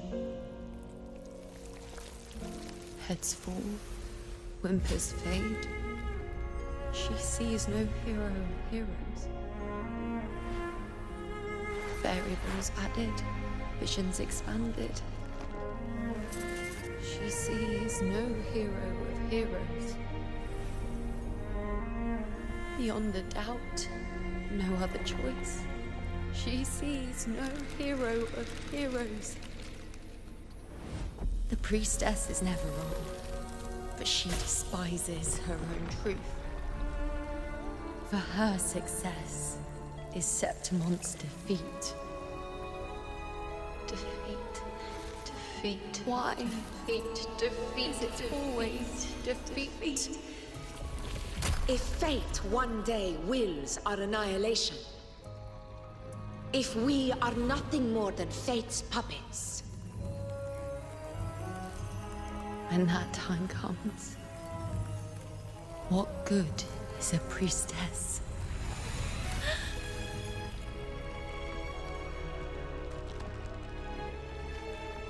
Septimon will be known. Nothing will remain. Only she who foresaw every death still lives.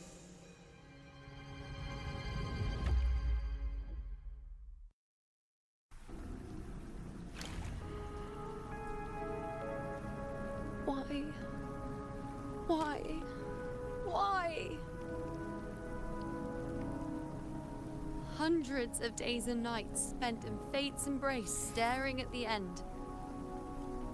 I tried to see everything, missing nothing, but not once did I see a single future where Septimon still stands.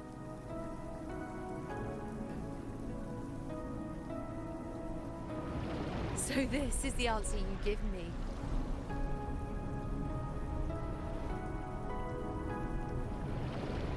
To know our inevitable doom, Then tell the people of Septimon to wait for it, accept it, and even be grateful?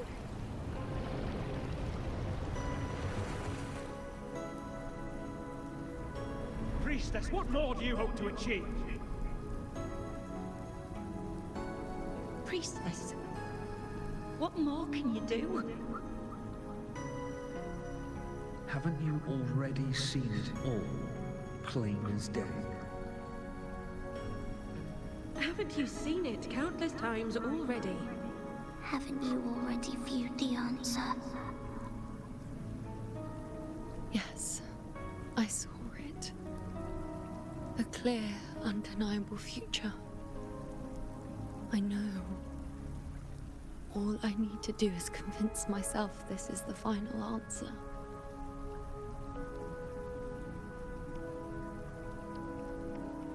But how could I ever accept it? How could I be content?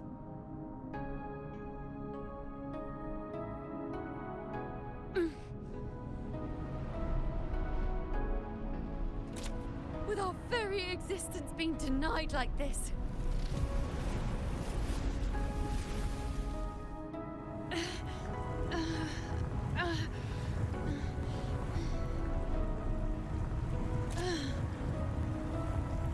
Who are you to decide Septimon's fate?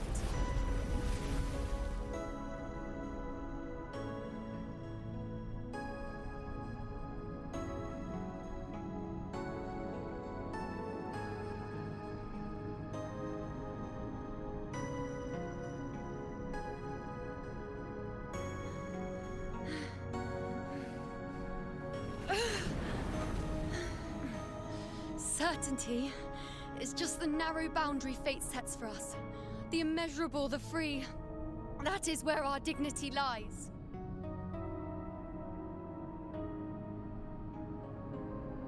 A mouthpiece, a silent witness. If this is what you expect of me.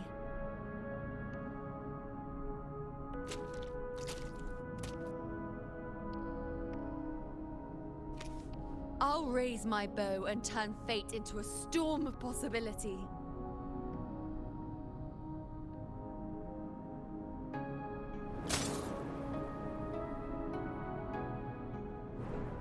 If, just once, I can prove you are not fixed, then will this so-called end even...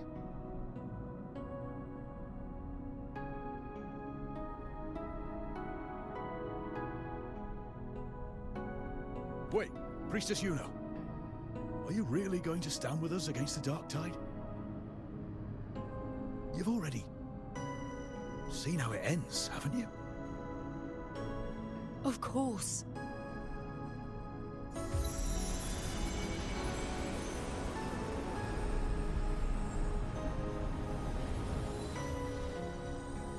I'm doing this because it's what I want. The answer I seek is the one only I can give.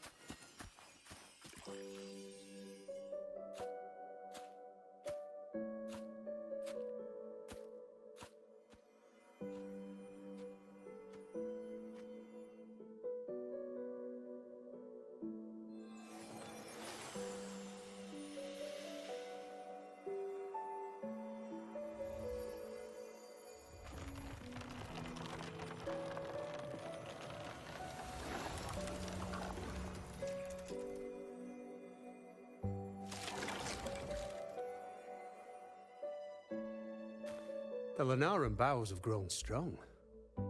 You've done well with your anchoring.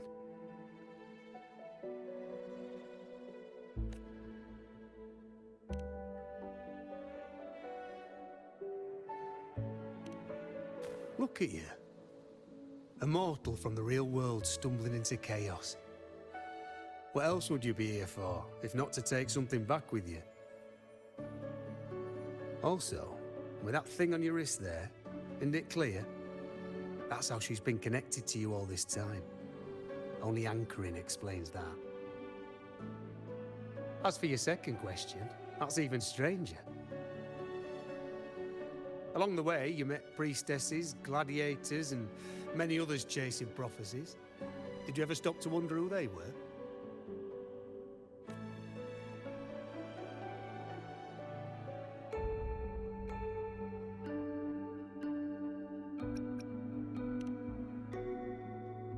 What is it you expect to hear then? I'm a blacksmith, long dead. Once a forger of weapons. A father to a daughter. A reflection of her past in the chaos.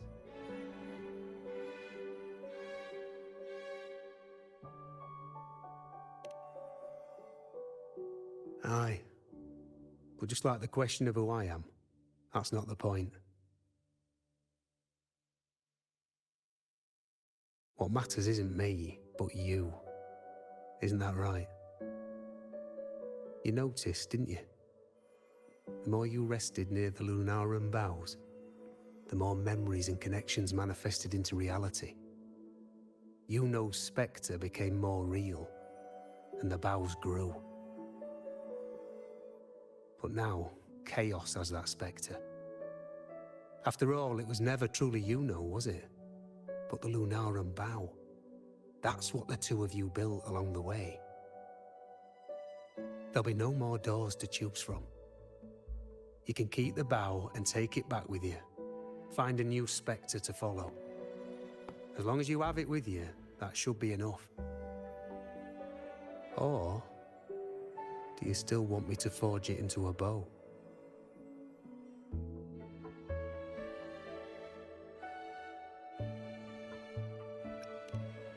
We were gathering Lunarum boughs to forge the bow. Just like I came here only to anchor her and bring her back. If you cut it here, all your previous anchoring will be for nothing. You might have to start over many times, with things going even less smoothly. Are you willing? Not to mention being trapped in chaos for so long. There's a chance she's already forgotten her will to fight. Are you sure you want to throw away all the certainty you've built just to gamble on a possibility?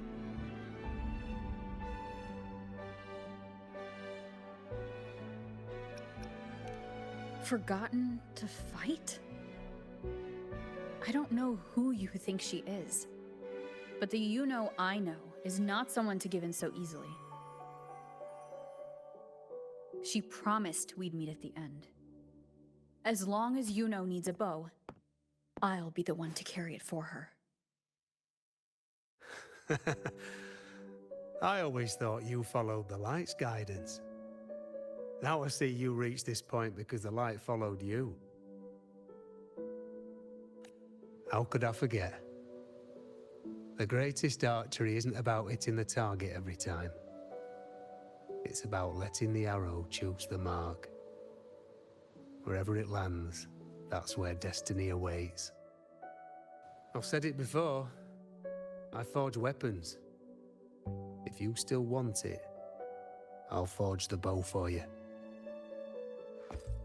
Come then. Let's do it.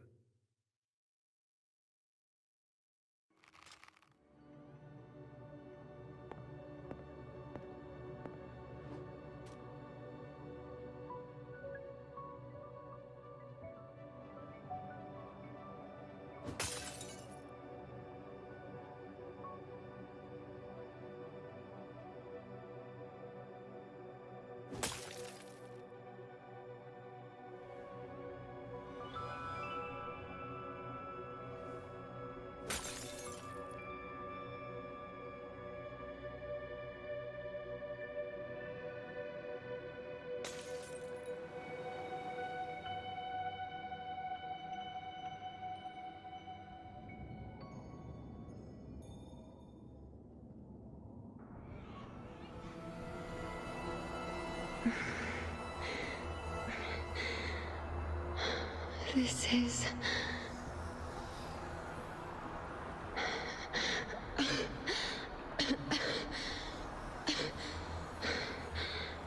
Yuno. Priestess Yuno.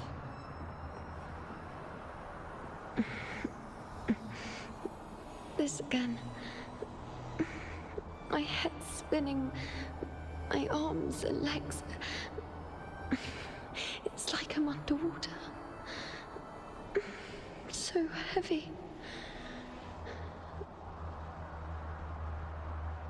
I saw the unwritten one at the divination altar at the Agora.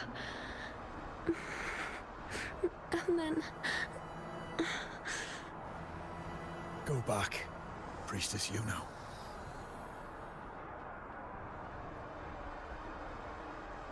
Aurelius? What are you doing here?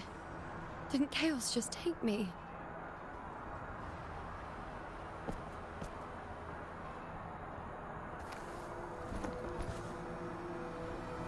This place must be where I gave my last prophecy 3 years ago. At the end of the spring basin where the dark tide surged. Priestess Yuno.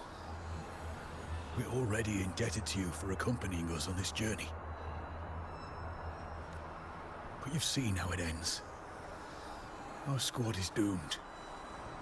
The others and I are fated to fall here. There's no need for you to risk your own life any longer. Return to Tetragon Temple. That's where you should be. I too will go where I should be.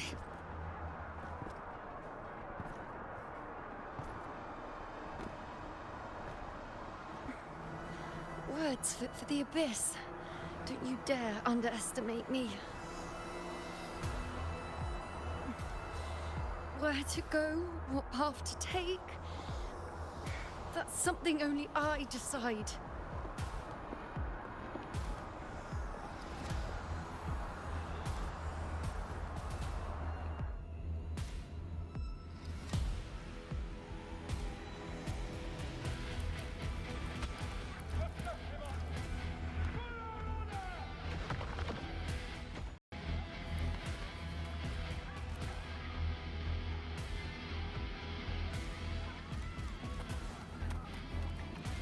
I shall bear witness.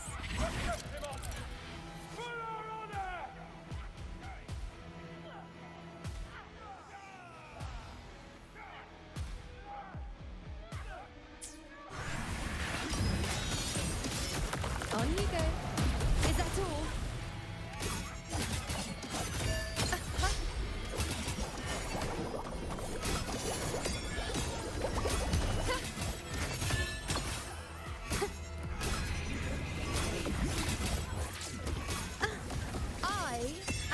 I feel much better.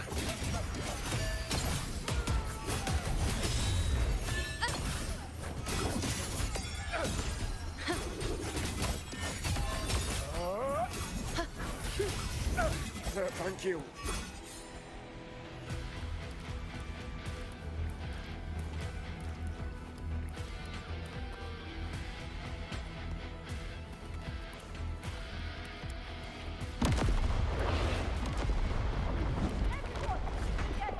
I shall bear witness.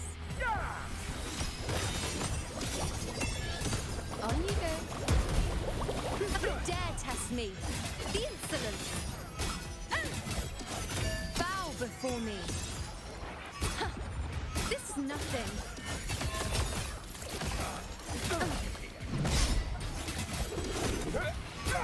Present your offerings. On you go.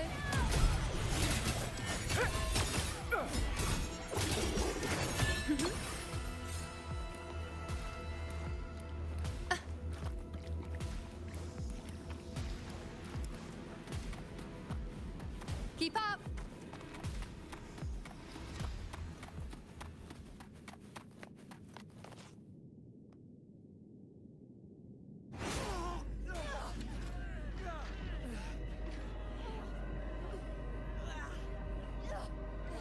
Cowardly, blighted bastards. Always hiding in the dark tide.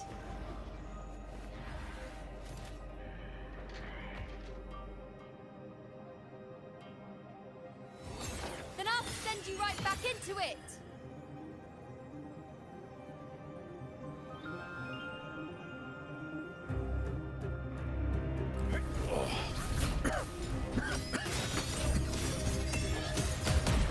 Priestess Yuno. Thank you. You and all of us. Done well. I will not let you fall. This is pure torture. How can I let it end like this again?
Again, as always.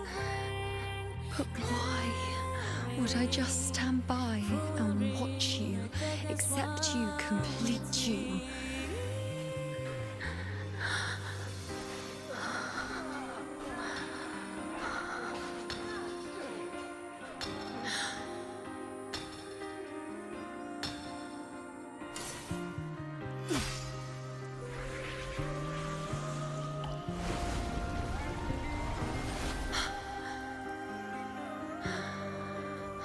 No. Even if the end is here, unavoidable, I still have the right to refuse. The Lunaran vow has grown strong.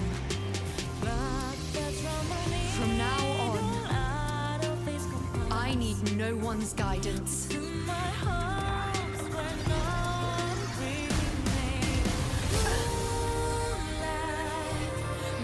wherever I choose to aim, is my true destiny.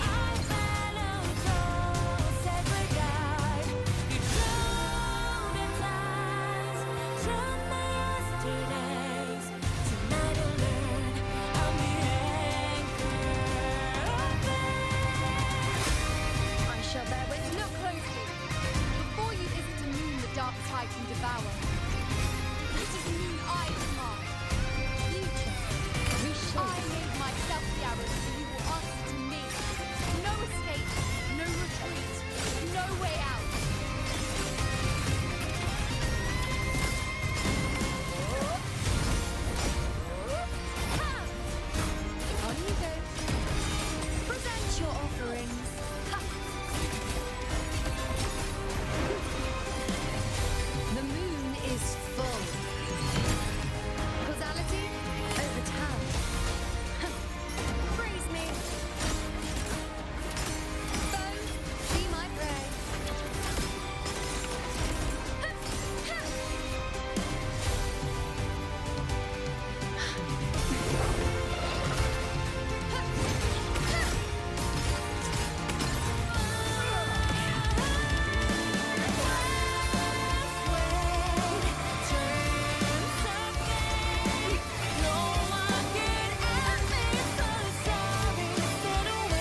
Told you, I'd rewrite the ending. You changed. On the scale, the scars sometimes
Yes. We've come out of the chaos between life and death, between existence and non-existence.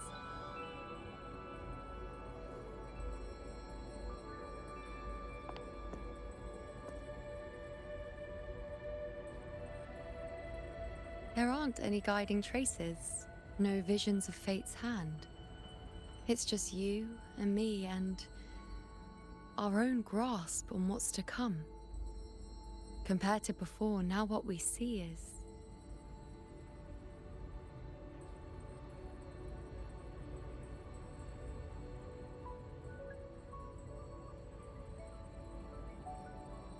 Yes. Stretching as far as the eye can see, an infinite void.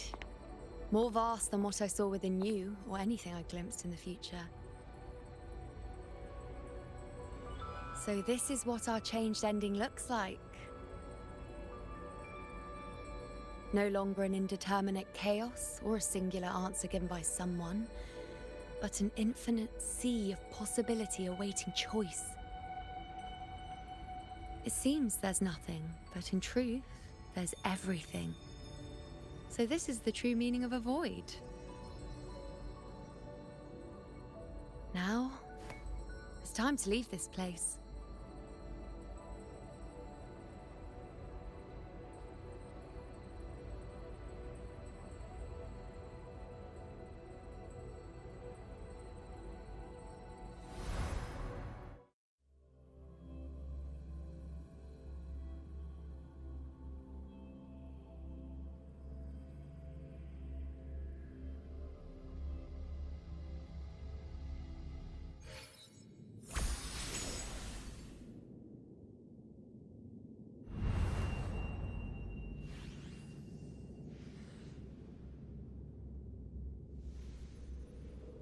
Wait. Why is it only me? Where's Yuno? The way into chaos is closed. Lilybet's not here either. Did the anchoring fail? Or is it not over yet? But Yuno and I made it to the very end. Does this mean... this is the new ending I created?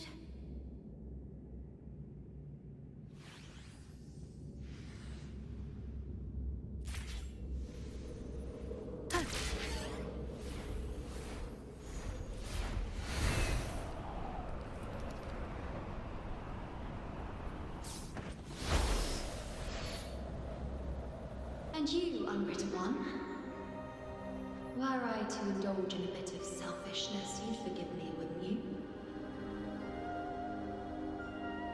If one day this bracelet becomes meaningless to anyone else, I hope you will remain the exception, unwritten one.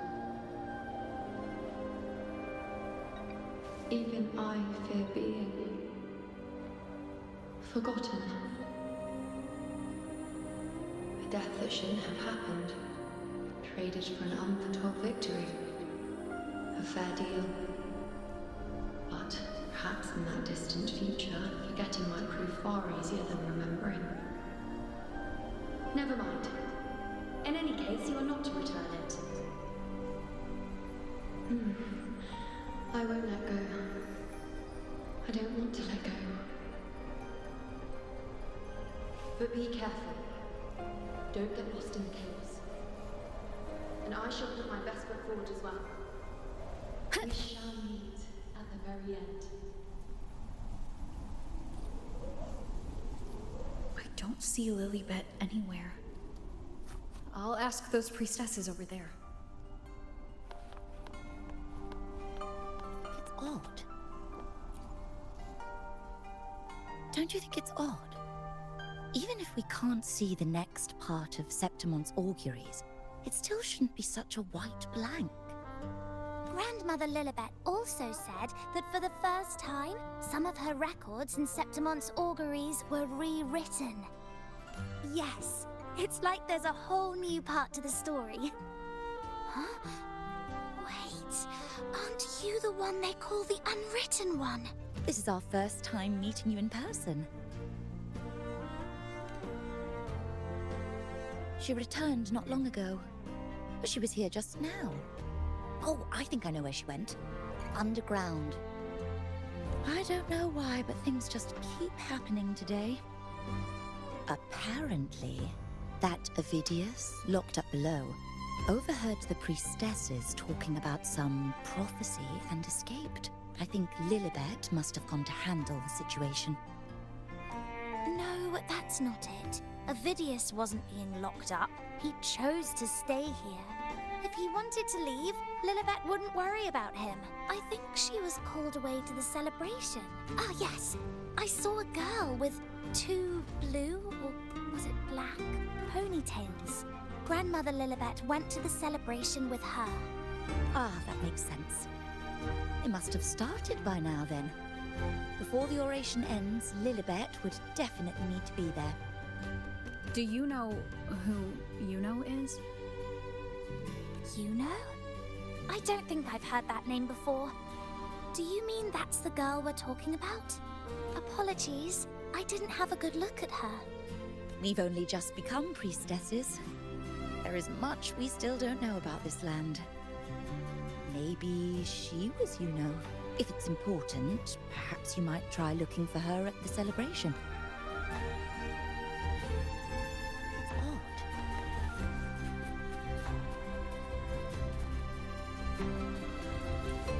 Who is that girl with Lily?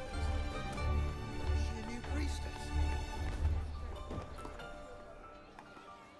Oh, it's the Unwritten One. Since you've kept your distance from the Dark Tide, how are things? The bow? The girl? Those daydreams of yours get any better? Let me think. Plenty of fresh faces here. But dark blue ponytails. She walked like a cat. As nimble as they come. Seems she was looking for someone too. She was just...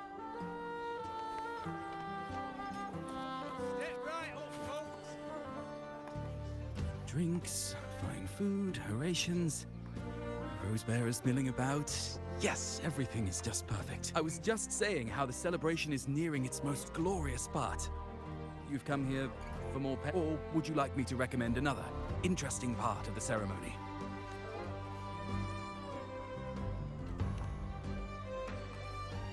Ah, the name. In a celebration this grand, it's easy to get separated. Okay.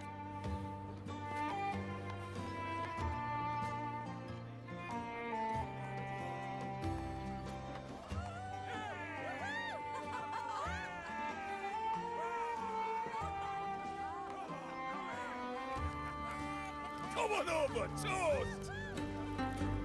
Let's drink till we drop!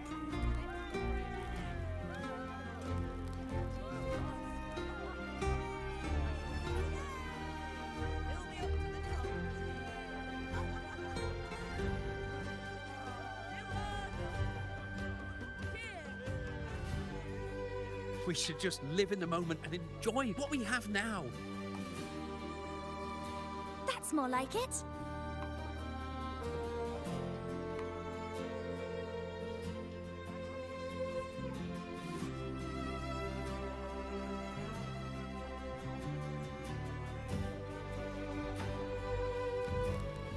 and triumphant train of petals, huh? Make it even grander.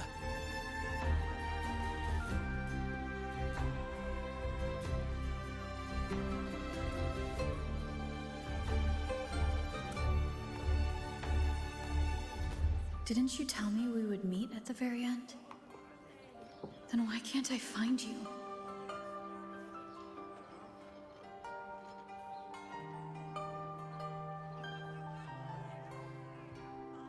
I could hear your voice from a distance. You know! Wasn't that it?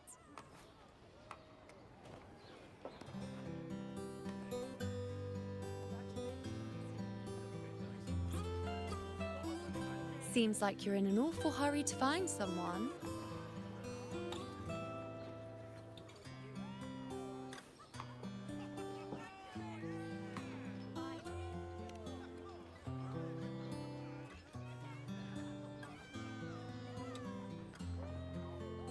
I thought you'd like this, us slipping back into our old familiar rhythm.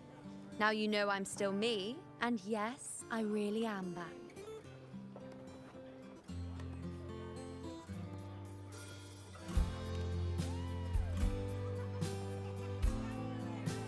It's just like you saw at the end of the chaos. 3 years ago, at the end of the spring basin swallowed by the dark tide, I, as a priestess, made my choice.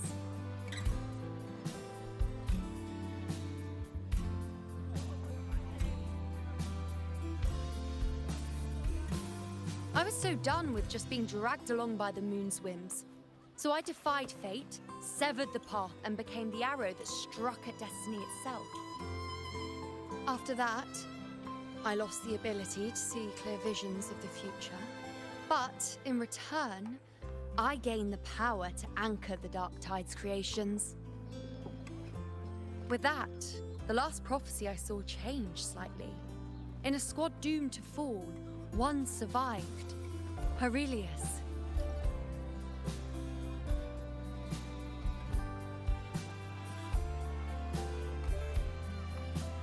If I can do it once, then I can do it a second time, then a third.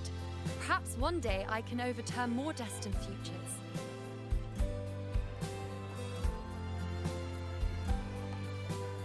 Since fate didn't prepare a hero of heroes, we decided to eliminate the need for one by taking on the disaster at its source, the Sovereign and the Paradise.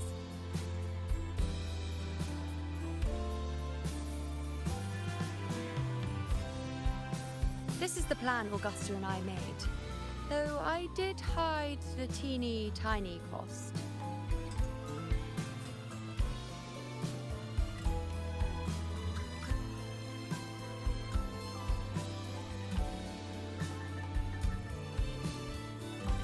Anyway, all the Septimontians who were supposed to die are still alive. The end I once foresaw has changed. The meaning of this has already transcended my own existence. So then, even if every trace of my existence was erased, who can say that the altered fate I left behind isn't proof of my existence? More importantly, I had the privilege of standing by your side to witness what lies beyond the end. The void. An unwritten void. Perhaps it signifies the unimaginable possibilities yet to come. Just like you, bringing unknown possibilities to Septimont. And to me.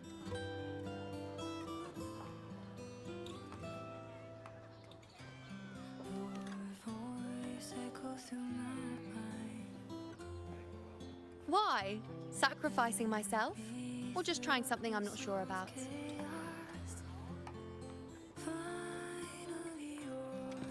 Come now, you know me. I follow my whims. And the more I trust someone, the harder it is to keep my impulses in check.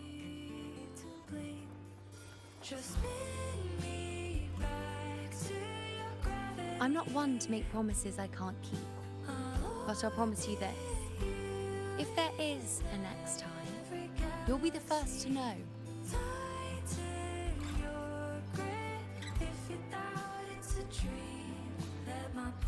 And when I do, you'll get the full story, no holding back.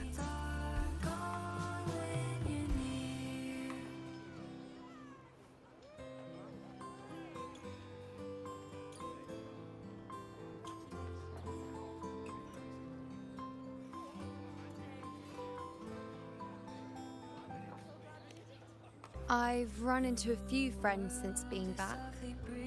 Not one of them recognized me. Guess the memory of the Yuno they once knew is just the price we had to pay. But at least, you still remember me. You pulled me from the chaos and brought me back to existence. That's enough. Oh, I'm certain Augusta and I, along with the rest of them, will be thick as thieves again, this time creating new futures. You really shouldn't underestimate my charm.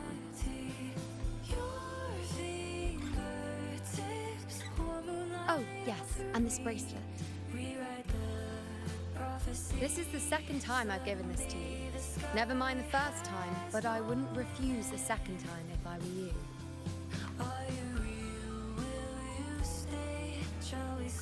Being the second time means there's been a change. Now it's a testament to our secret little interaction. I've anchored the world, and you've anchored me.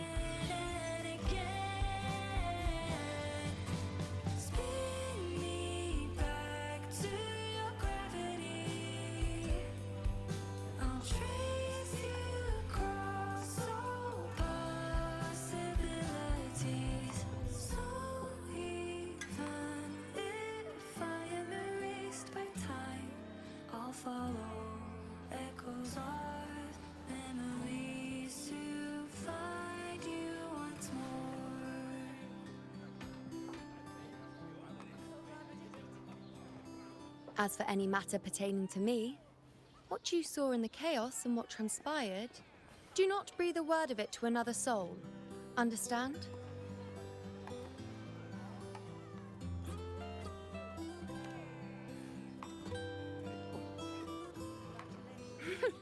Bashful? Hardly. If you blurt it out, it would cause quite a stir. All that explaining would be too much hassle. Besides, to them, I am quite the anomaly. If the truth came out, the first reaction would be shock.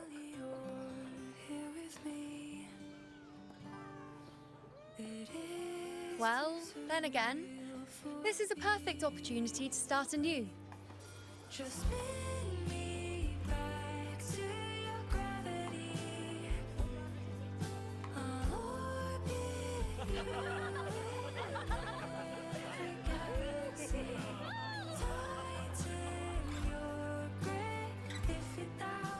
In Septimont, it would be a crime to miss the height of the celebration.